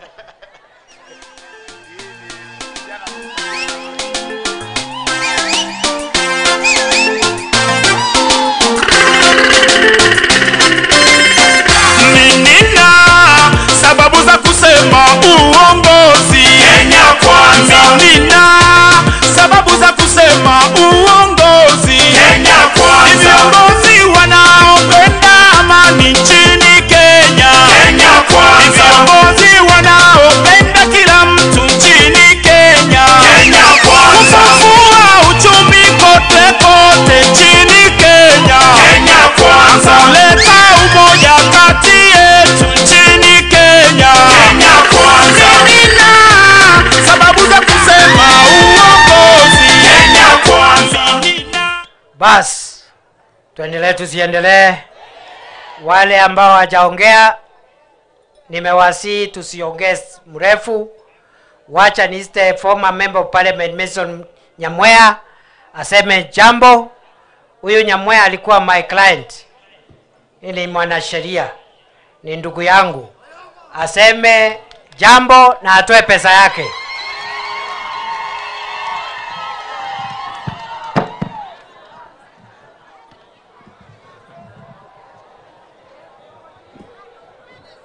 Asante. Your Excellency, kitu ya kwanza nataka kusema nashukuru Mungu to make sure you have come to South Mugirango. Huyu ndiye alikuwa wakili wangu wakati nilienda kotini. Mlijua tulikuwa na kesi na Magara. Huyu ndiye alifanya mimi nikasinda. Na Mungu amemsaidia wakati huu yeye ndio deputy president ya Kenya mzima. Si ndio tuko na baraka? Yeye mwenyewe ananichua, mimi nimemchua kitambo, tunasema asante kwa Mungu. Ya pili, kama ningeendelea kuwa mchumbe, Osoro angepata nafasi? Si ndio mimi ningeendelea kuwa mjumbe? Si ndio ni ukweli? Kwa lakini sasa Osoro mahali amefika, amekomaa. Wakati huu lazima yeye ajitetee kwa mjumbe. Mimi sitakuwa hapo. Ya kwanza nilimbeba. Ya pili nilimbeba. Hiyo imetosha. Sasa ingine afanye nini? Ajitetee. Timondo agaiga mukanga naje kubwata Osoro chikura. Inje naje ko batebi naki inagenda ngarole president. What I'm telling them, Your Excellency, I went and saw the president and it was yesterday. Si urongo, nawaambia ukweli. Ya pili, mimi siko peke yangu. Tuko na wenzangu wengi. Tutaongea na hawa, tukubaliane, tuseme tunakuja kwa Kenya kwanza ama tunaenda wapi? Lakini vile naona dalili tutaenda kwa Kenya kwanza. Apigiwe makofi. Apigiwe makofi makofi. Ya pili, unajua umesema kitu hapa ya muhimu kabisa. Amesema analeta nini? Barabara. Si ndio? Ameleta soko. Ameleta stadium. Ameleta stima. Ni kitu gani tunataka watusaidie ndio tuwapende? Anybody will do that. Hatuwezi kuongojea development tuseme tukae mahali ingine tuongojee. Ndio tukipata hiyo kitu tuanze maendeleo. Your Excellency, thank you for taking care of Honorable Osoro. Thank you and tell the President we appreciate what he has done to Osoro to make him a chief whip in Parliament. Very good. And he is also a sharp man, a sharp boy. Amejitetea sana. Kwa hivyo mimi sitaki kuambia mengi. Your Excellency, fungue mlango. Mimi nimekuja kwa mawakili. Fungue mlango kabisa. Na nitakuja na timu kubwa. Very good. Timu kubwa kabisa. Mheshimiwa akuje asikuje? Nifungue mlango akuje. Si umeona ni ndugu yangu? Ni client yangu. Akuje asikuje? Wacha nione wale wanasema akuje. Oma LP nkole abande bakwane. Tigatobe United Kenya nene mono kubo muntu ndi bwenshi oyomo. Tobamo vinaba Gusii, vinaba Kenya. Intunto wate taiva collisions as Kenya ya Kis County. Igongo jatora na magara na bakwani tiambate umaene. Mwanjira magara kurasa magara. Majira mega magara. Ntwale ngenere, ntwarubunete chikura na irete nere kanyoira matukogete patiwanu kwa na trama nere. Na siasa tupatie tukue na adui. Siasa ni we fight for elections. After elections are over, tunaendelea kuishi. Asante. Na mimi nimekuja hapa na kitu kidogo tu. Umetoa ngapi? Donda bachopo Ngapi mheshimiwa nikutangazie? 100,000. Wapi makofi? Thank you mheshimiwa. Asante sana. God bless you. Sasa mzee wetu ndugu yangu amefanya kazi nzuri. Bro, tutaongea hapo nyuma ya tent tupangane. Asante. Kwa wale wabunge bado wanakuja, mkumbuke vile tumesema 1 minute unatoa pesa. There are 12 other speakers. Wacha niite Manduku. Wapi nduru ya Honorable Daniel Manduku? Sema jambo mheshimiwa. Abagirango kwanya banyali bari mbia mole. Ndoche usoro na bwanjiri sana. Mogandere ko siro soro. Elida baga aratera magandero. Singe jomwaro sire. Jirichi sana baratera. Siringi 200,000. 200,000. Peana pale. 200,000. Si amefanya vizuri? Si amefanya vizuri? Haya, chukua zawadi. Asante. Well done. Pongezi. Pongezi. Thank you very much. Thank you. Asante. Wacha sasa nimuite Mheshimiwa Jafet Nyakundi, kijana barubaru wa Kitutu Chache North. Wapi makofi ya Nyakundi? Huyo kijana ndiye National Treasurer wa chama tawala cha UDA. Anatosha hatoshi? Ongea dakika moja mheshimiwa na uchange pesa ya watu wa South Mugirango. Asante sana mheshimiwa naibu wa rais. Abagirango bami ntombu ya mole. Mbia mole naende. Mogogete. Kabisa iga. Mbali iga baje to soro. Mbali iga baje te deputy president yeto Professor Kindiki. Mbali iga baje te president yeto William Samoei Ruto.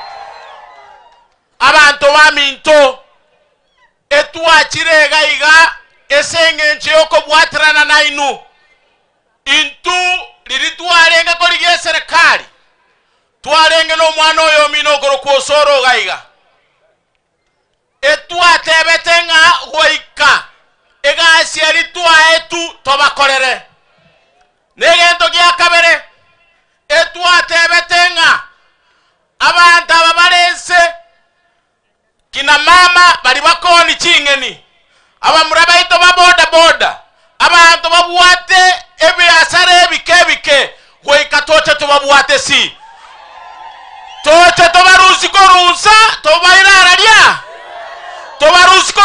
tobairararia na lero unatuachira iga lero ngo tikatore chibesa chisaine abantu baito babwene. Mheshimiwa naibu wa rais vile umeongea, mimi nataka kukushukuru kwa sababu ya kukuja hapa South Mugirango. Yule mkabila mwingine tulimuita aje Mugirango hakukuja. Yule mkabila nilimuita Kitutu Chache North hakukuja. Lakini wewe umeonyesha ishara ya kukuwa mtu wa kuunganisha wa Kenya. Ishara ya kuonyesha ya kwamba wewe sio mkabila. Wiki 3 zilizopita ulikuwa kwangu Kitutu Chache North. Leo uko hapa South Mugirango. Wiki ijayo uko Nyaribari Chache. Hii ni ishara ya kwamba wewe unapenda Wakisii. Na sisi tunakuambia zidi kukuja hapa ili tuzidi kufanya kazi pamoja. Sisi tunakushukuru na serikali yako ya William Ruto. Kwa sababu hii Kisii mumeitembea na si kwa sababu ya kukuja kupiga story peke yake. Mumekuja hapa hii soko ya Etago mlikuja mkaizundua na mheshimiwa rais. Hivi karibuni mnakuja kufungua barabara ya Ekona Etago inaenda baka Nyamaia. Epare yu noerese budget. Inche nongo ikaranse budget no mwana oyo minokoro kuosoro. Bono chipare chino chire. Estima noere. Amache noare. Momanya kama debiaru kurwe serikali arosiri. Motagetarwe serikali kosakorega asine serikali. Arwe serikali kosakorega asine serikali. Akorega asine serikali. Abarete amache. Arete juskuru. Arete para. Arete amache. Neji stadium echeito. Mbarenga bawote batokorega asine serikali ya William Samoei Ruto. Thank you very much. Mimi mheshimiwa naibu wa rais, tunakuomba uzidi kukuja hapa, tuzidi kutengeneza urafiki na hawa watu. Ile wakati itapofika, hawa watu hawatatusahau. Ule mkabila mwingine wachana na yeye akwende mahali alienda, kwa sababu nchi hii we can never go the 2007 way. You cannot say that 2027 will be a Christmas of 2007. Hiyo machafuko ilifanyika nchi hii ni jambo la huzuni sana. Na sisi tunamwambia we must love this country. This country is bigger than all of us. Tumwambie awachane na ukabila, awache upuzi wake. Sisi kama Wakenya tunataka kuishi pamoja. Togendra ko menyamo. Tomendra ko menyamo. Tobuaterane.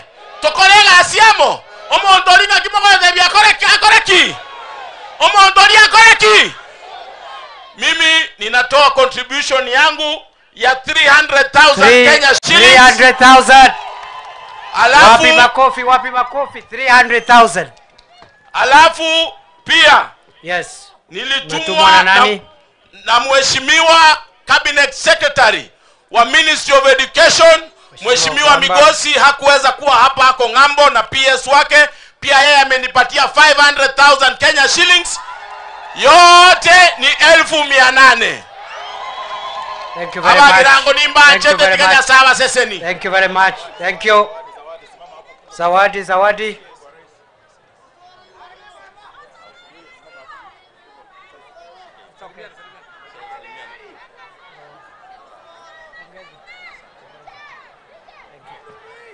Bas, asante. Next, Mheshimiwa Doris Donya. Wapi makofi ya Mama County? Wapi nduru ya Mama County?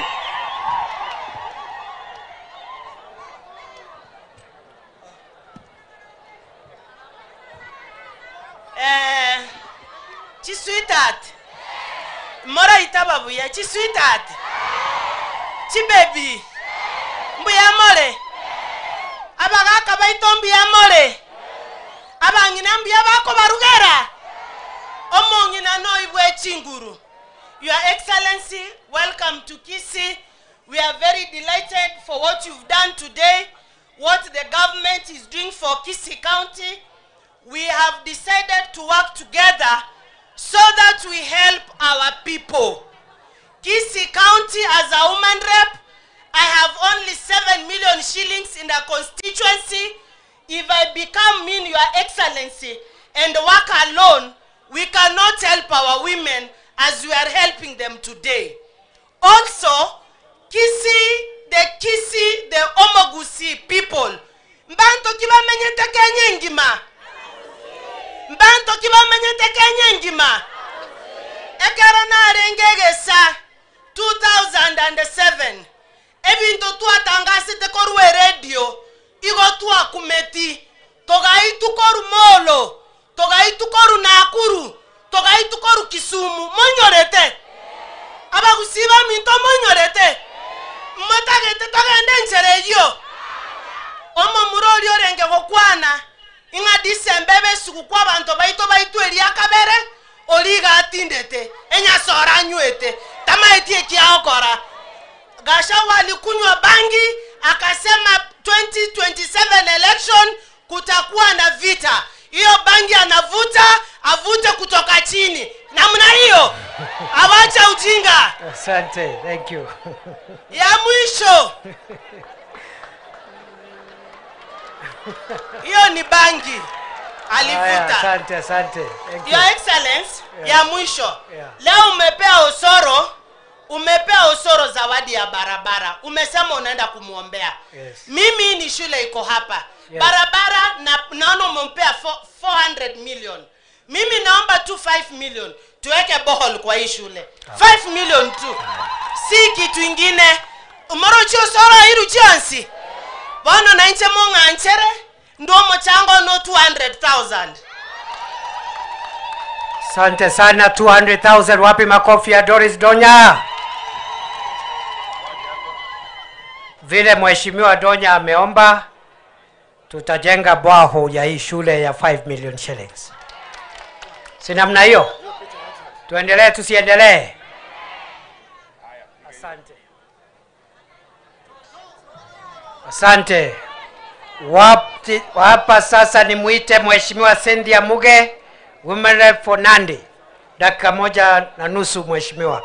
Wapi nduru ya Mheshimiwa Cynthia Muge? Huyo ni mama county kutoka Nandi. Asante sana Your Excellency the Deputy President of the Republic of Kenya, Professor Kithure Kindiki, Mheshimiwa wetu Chief Whip ambaye ametualika hapa siku ya leo, waheshimiwa wote na wananchi wa South Mugirango. Bwana asifiwe. Bwana asifiwe tena. Mboyamure naende. Muko salama? Niko na furaha kufika hapa so that we can empower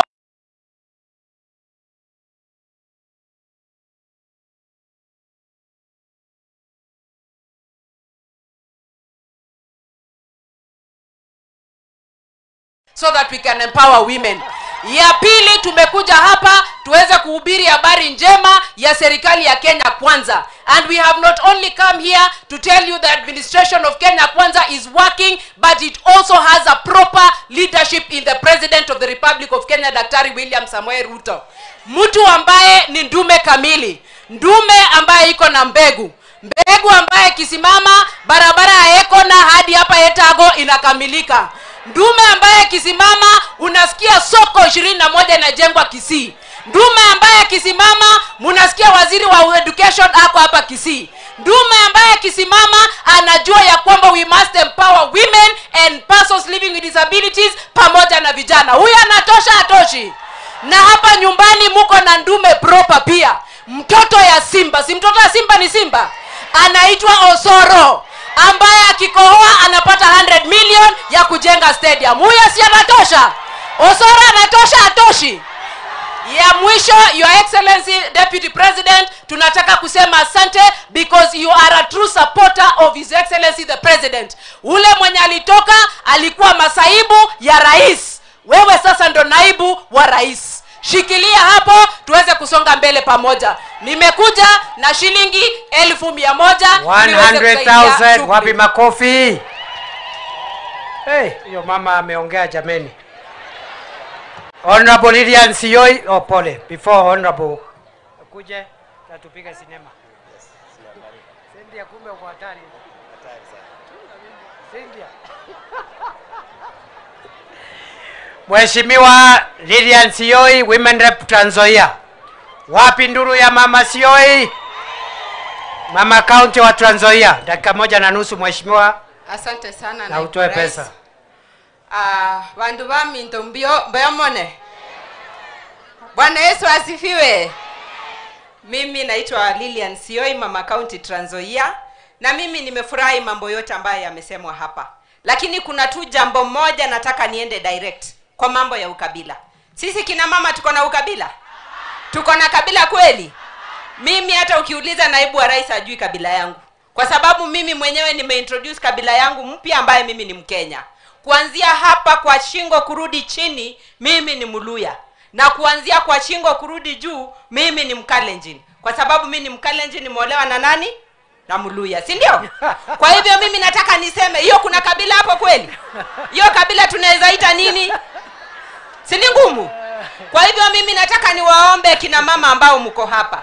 Mambo ya ukabila sisi tukatae ukabila kabisa, si ndio? Sisi tukiolewa mahali tumeolewa tunaitwa huko, si ndio? Mimi sasa nilitoka nyumbani nikiwa naitwa Chebet. Saa hizi mimi naitwa Walubengo. Nimekutana na mtu tu nikampenda kidogo na nimeitwa kabila ya Muluya. Kwa hivyo wamama, tukatae ukabila kabisa. Wale viongozi wenye wanataka kutuletea ukabila tukatae kabisa. Na Wakisii, nyinyi ni watu mumeona mbele. Vile mliambiwa hakuna mahali nimeenda nikakosa Mkisii. Nilishangaa hata kule ng'ambo ati nyinyi mumepatiwa useneta. Nani kama Wakisii? Si nyinyi ni mambo bad? Alafu nikimalizia, nataka niulize watu wa Kisii. Bado huku wamama wanapigwa? Mnapigwa na wazee? Waliwacha ama wanawapiga? Waliacha. Siku hizi mambo ni vula kwa nyumba. Mimi nataka niongee kuhusu mambo ya gender based violence. Mambo ya wanaume kupiga kina mama tulisema tumewacha, si ndio? Na wazee, Mungu naye ni nani jameni? Alipatia wazee fimbo ambayo anajua haiumizi kina mama, si kweli?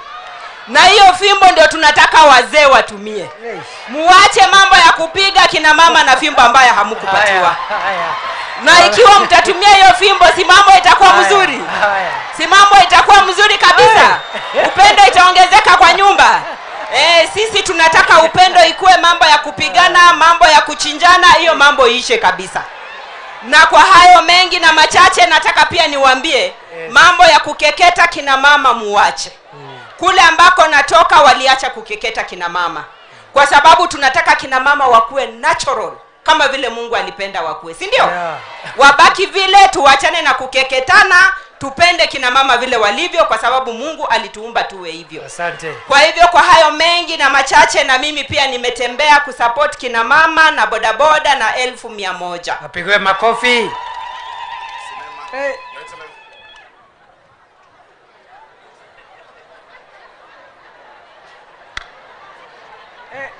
Viongozi ya kina mama ni leo wamesema maneno hapa. Nyinyi mmesikia hiyo maneno? Ni kama mnakubaliana na hao kina mama? Mnakubaliana na hii maneno? Wangapi wanakubaliana na vile wa mama wanasema? Naona wanaume wengine hapa wana Wacha niite mbunge wetu wa Kuria West, Honorable Mathias Robi. Wapi nduru ya Mathias Robi? Dakika 1.5 mheshimiwa, na utoe pesa. Hii mvua iko karibu kunyesha. Asante sana naibu rais kufika hapa na mimi. Watu wa Kisii mjambo? Mbuye mrebono? Ebu maichi amakofi kumubunge. Umubunge wenye Osoro, si ndio? Basi mimi nimefika hapa kwa mwaliko ya rafiki yangu Bwana Osoro ambaye ni chief whip pale bunge, na huyu ni kijana anasema nyinyi mkiendelea na yeye mtaona maendeleo, si ndio? Na mimi vile naibu rais amesema mambo ya maendeleo yote, sisi wa Kenya wote hapo ndio sisi tunaelekea.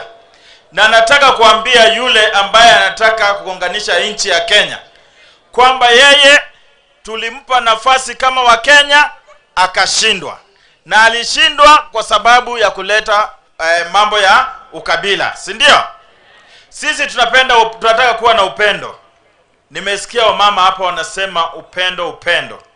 Wajumbe hapa wamesema upendo, amani. Kwa hivyo sisi tuko nyuma ya rais na naibu rais kwa maendeleo. Asante sana kwa kazi nzuri mheshimiwa naibu rais. Thank you very much. Basi na mimi pia nimekuja na mchango yangu hapa. Ngapi? Hii niko na 100,000. Makofi kwa mheshimiwa. Well done. Tuko karibu kumaliza. Mheshimiwa Innocent Mugabe, bunge wa ngoja Innocent. Wacha tupige sinema kwanza.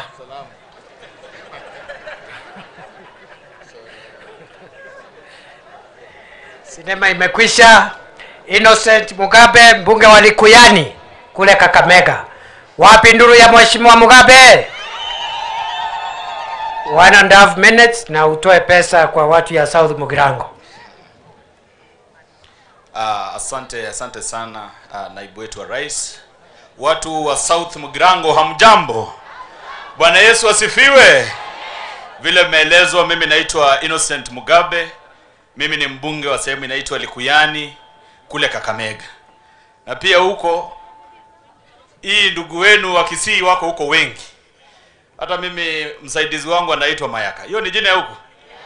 Ni ya huko eh? Sasa sisi tunakaa na Wakisii vizuri sana kule. Na leo nimepata mwaliko kutoka kwa ndugu yangu Osoro. Na leo Osoro nimekuheshimu. Kumbe hii kutupeleka mbio na tupeleka uko na watu wanakushikilia. Na nyinyi watu wa South Mugirango, mjue kwamba mko na simba, mko na ndume, mkuze huyu mwanaume, siku moja ataongoza nchi yetu ya Kenya. Na Wakisii nimesikia mko hadi Amerika. Kabisa. Mko katika sehemu zote za nchi, si namna hiyo? Yes. Sasa nyinyi mtafuata yule mtu ambaye anasema anataka 2027 watu wapigane nchi ikwishe, ama utafuata ule mtu anataka kuunganisha Kenya? Kuunganisha Kenya. Si mnakaa kila sehemu? Yes. Si tuliona yale mambo yalitupata mwaka 2007? Yes. Mimi mwenyewe nilishuhudia na macho watu wakipigwa. Watu jamii wakizozana. Jamii wakifukuza wengine. Hata Wakisii wengi sana kule Trans Nzoia walifukuzwa.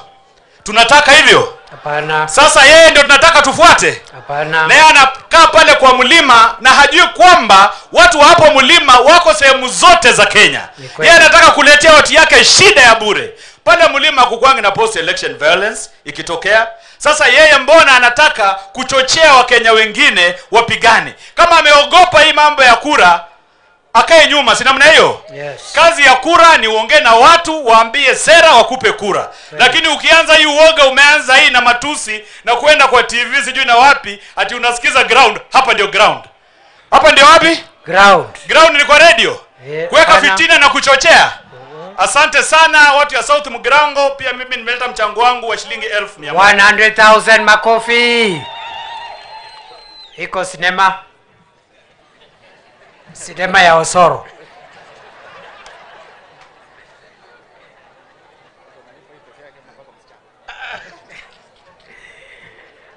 Osoro anatosha hatoshi?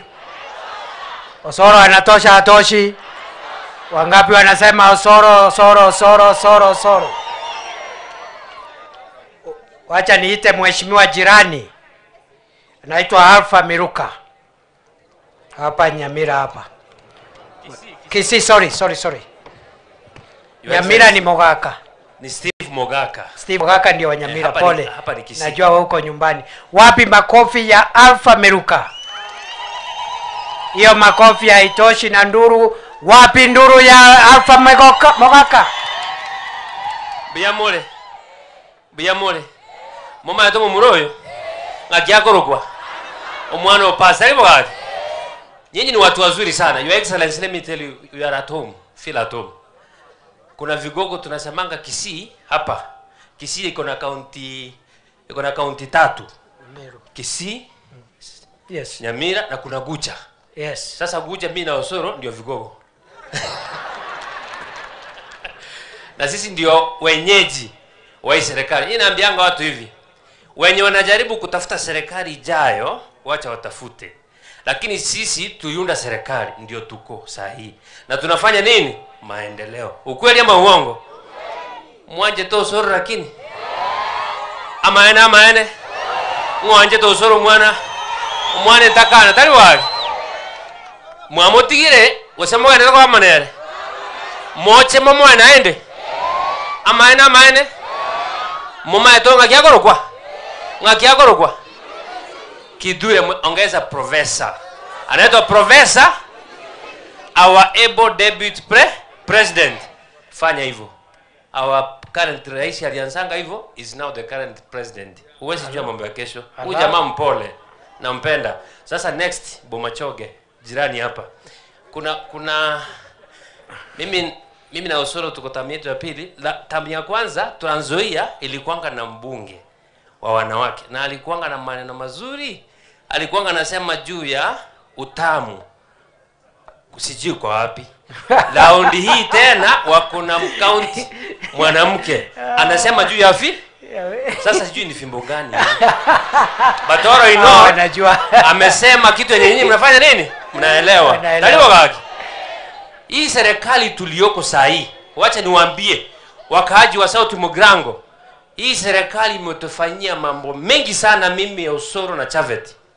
Kwa hivyo msidanganywe kwamba kuna serikali nyingine tena mahali. This is the only government.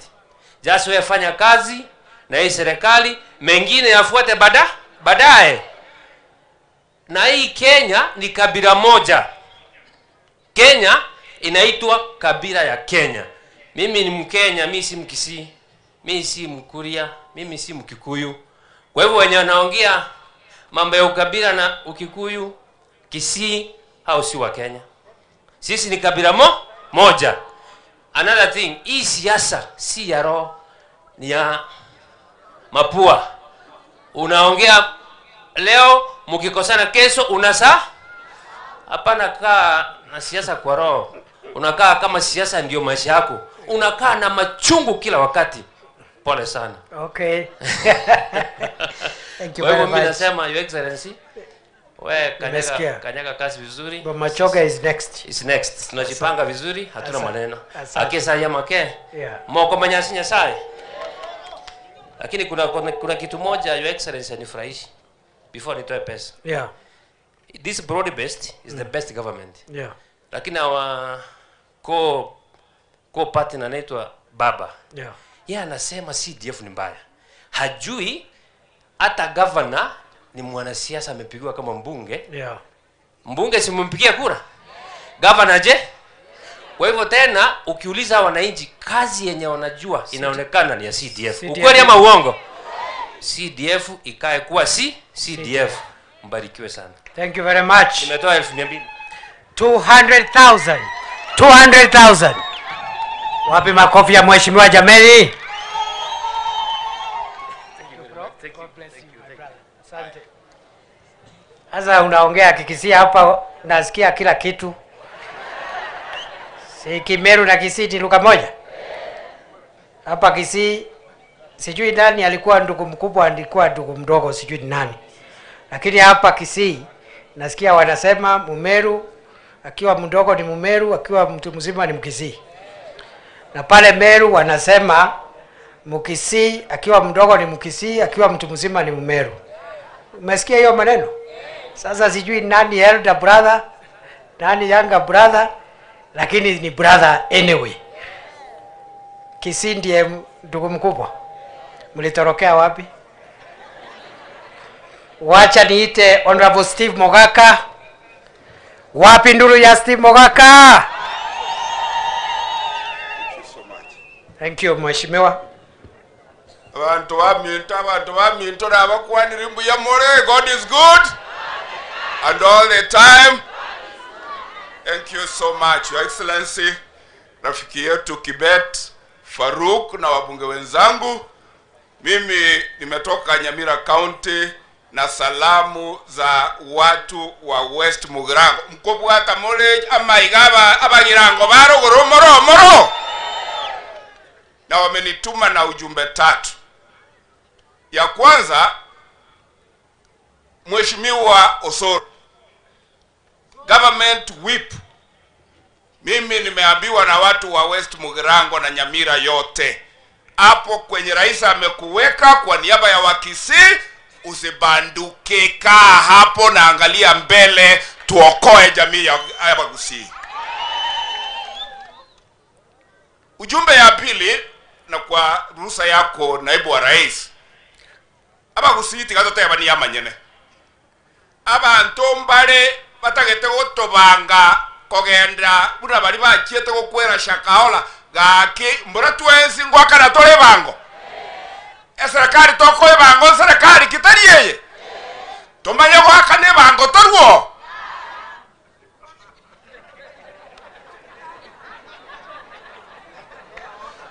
Yani njira bongo tebanga Abakisii timanyeti nkori gitore bya mambia. Mambi mbokie. Lakini boro gakitorwe bango ya ito yose pika tomago tigara abantu bariye ntuntoro ser kupara. Ebina bye byasana mutageta Abakisii kwa Kenya. Na sababu kwa heshima wa naibu wa waziri, naibu wa rais, endelea tu. Nataka uchukulie rais wetu ujumbe wetu kuwa wa Kenya wa Kisii ni wa Kenya, tutaendelea kumsupport, tutalipa kodi yetu na uzalendo yetu, na yeye atusaidie kufanya maendeleo hapa Kisii. Very good. Ya mwisho kabisa, naibu wa rais, mimi nimeambiwa ukuje Nyamira. Takuja. Ukuje West Mugirango. Takuja. Kwa sababu wewe ni mwalimu wangu, kabisa. Ulinifanya wakili, ukuje huko. Ndio sababu na support mwenzangu Osoro Torwa, yani bari bako totebinga tomirane tobwaterane ngeke ntake tanganie karutu abeiramo uno mugusi nga Osoro karwabu Osoro arwabu achi 100,000. Wapi makofi ya Steve Mogaka? Sinema ya Osoro. Hello, how are you?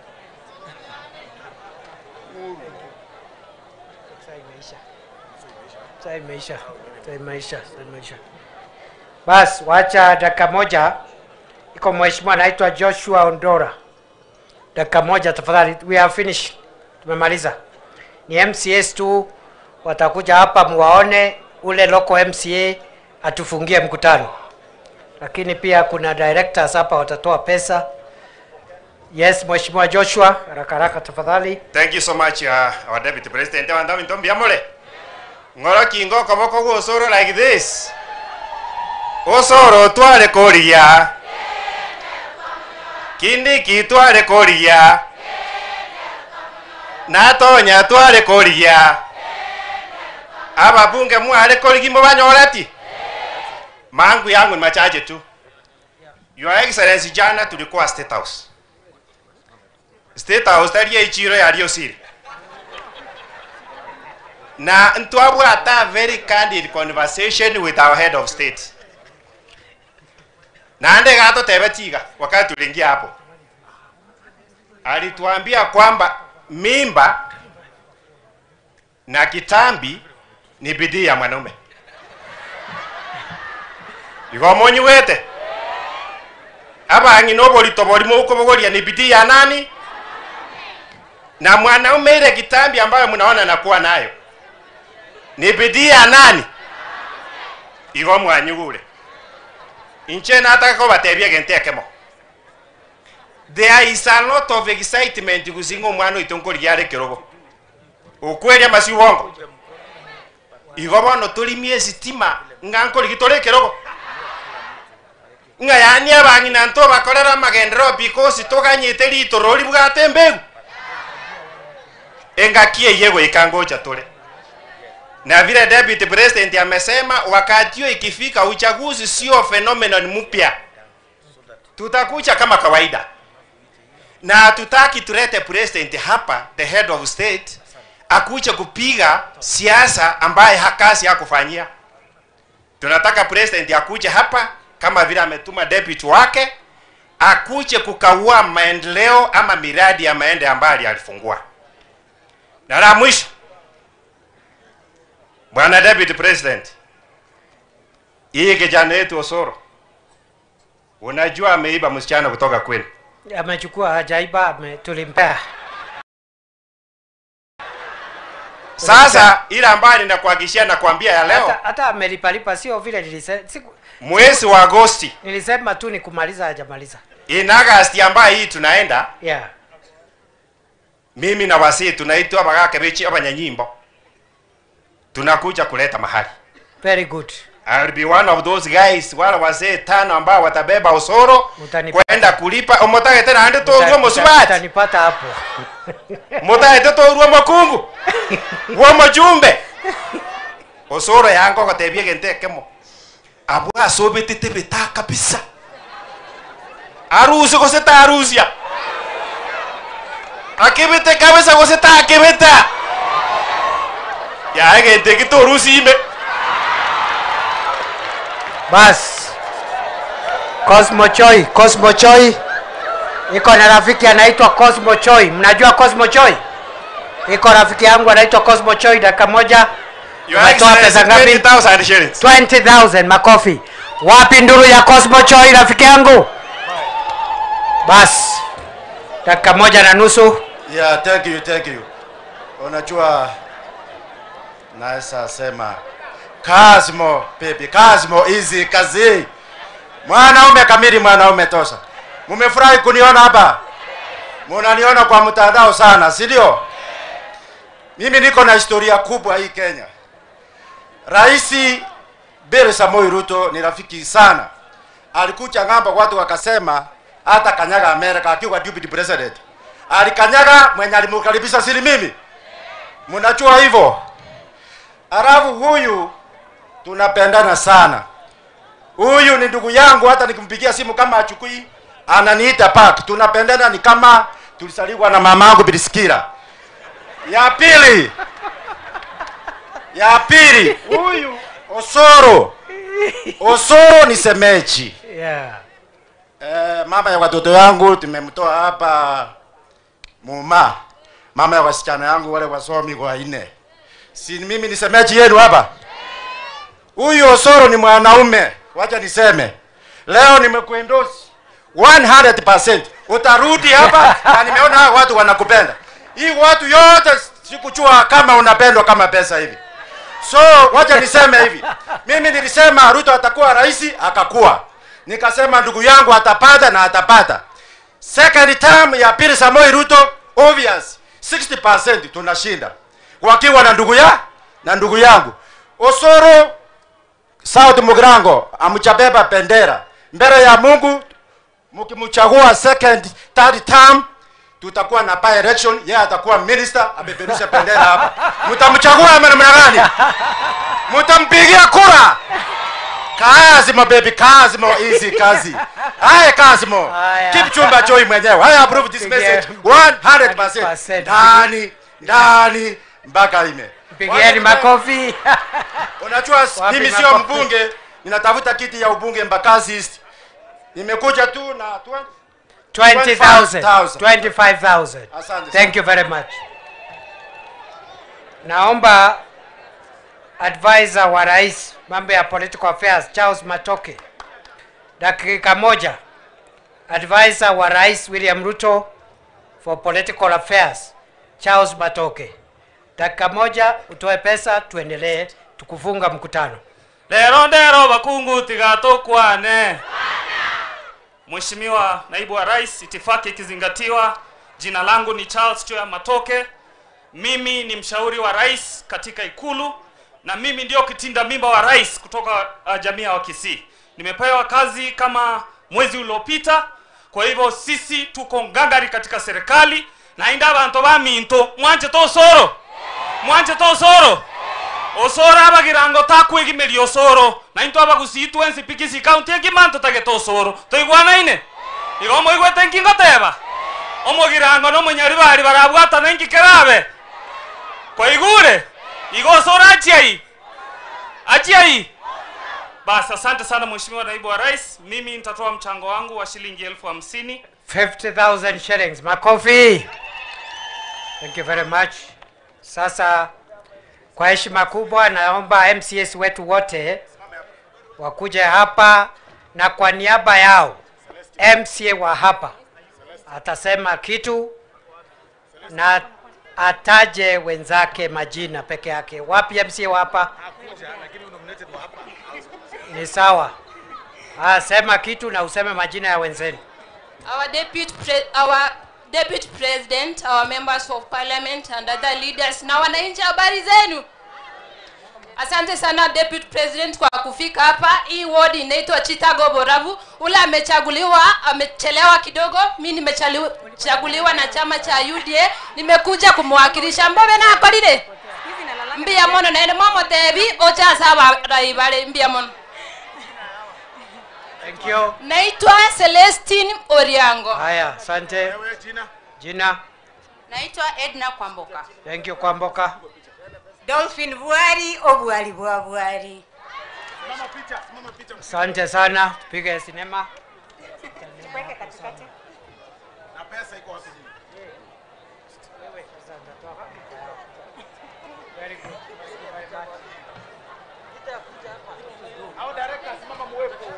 Wapi directors wale wako hapa wakuje waonekane, wale watu wamepewa kazi na rais kama directors, vice chancellor, amtaongea tu muonekane.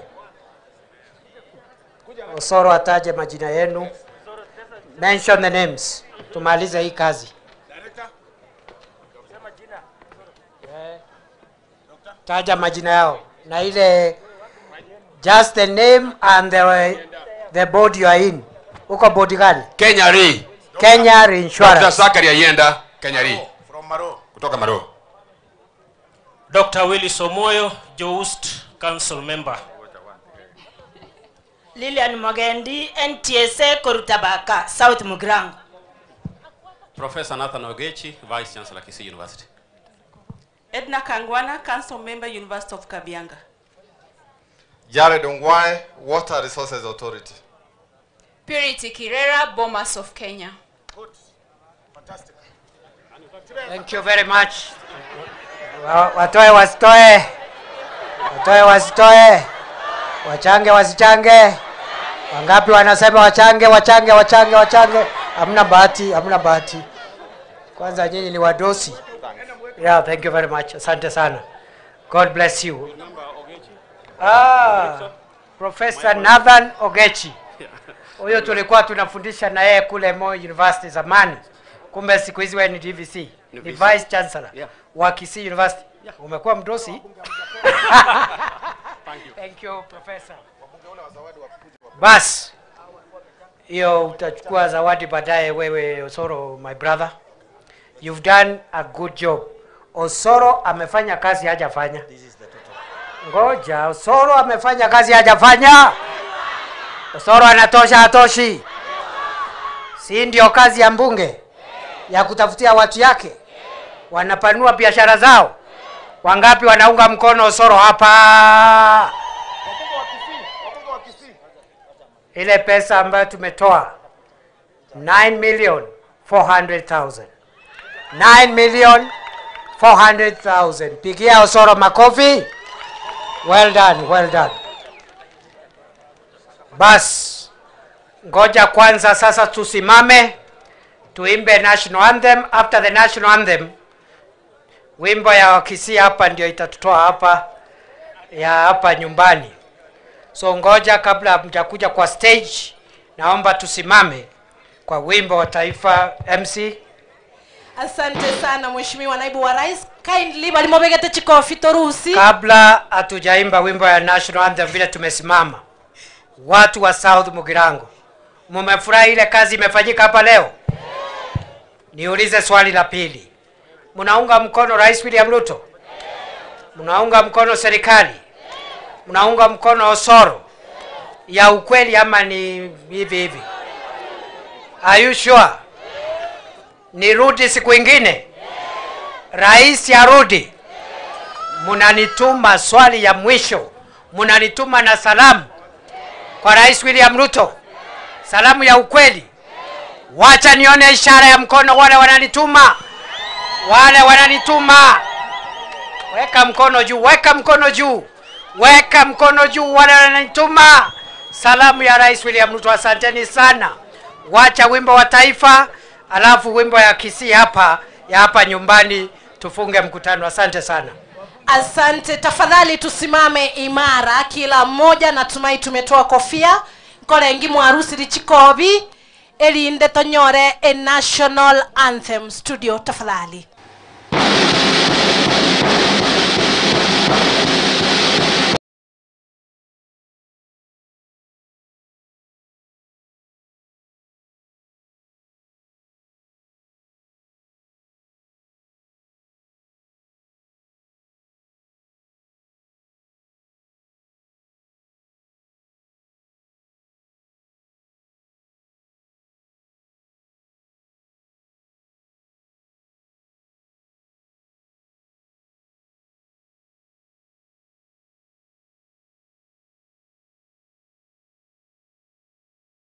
Asante Mheshimiwa Naibu Rais kwa kukuja hapa, ni kwetu. Nimefurahi pia. Nashukuru. Studio Migi, twende kazi.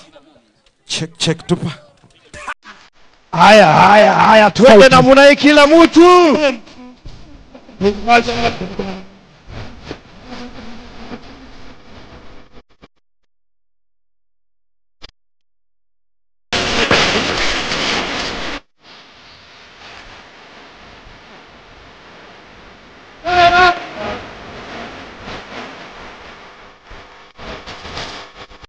Wale wacha mwili hata mwezi pili. Toili asane.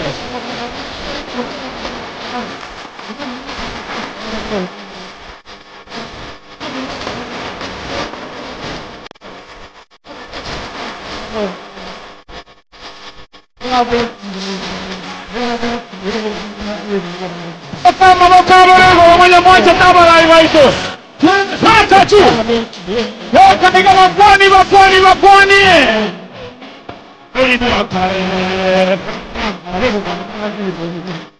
Hata chikomi. Twende. Tuende.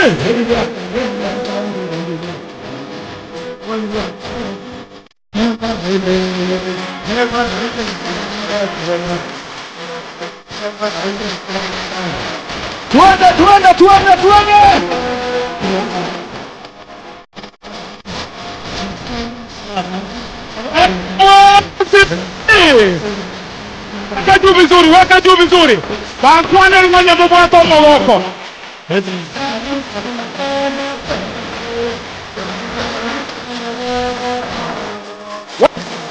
Mara moja. Tuende.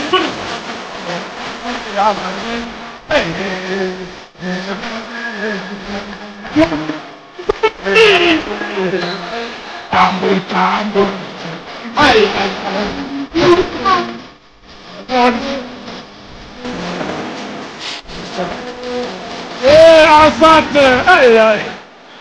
Asante. Heki zeke linaenda na akolile ki. Mtuarwara. Na kabaga ke. Chimbe bakonye chiabanya alirosoro chire nebimoni. Wapi makofi? Haya, tegera rango. Sukango igangira bageni asega ari mutigara Sukaiga nko baba bageni asendege. Ntigare kigirango. Bona bakwa ni Biswahili ne bintu byabo ngira nega. Goseba no. Migi genderera yanko abo mugambi. Check. Tuendelee tusiendelee? Mutagete tuendelee? Heki zeke linaenda na akolile ki. Habana moigwere. Hawa wako sawa. Nipe hiyo DJ. Aende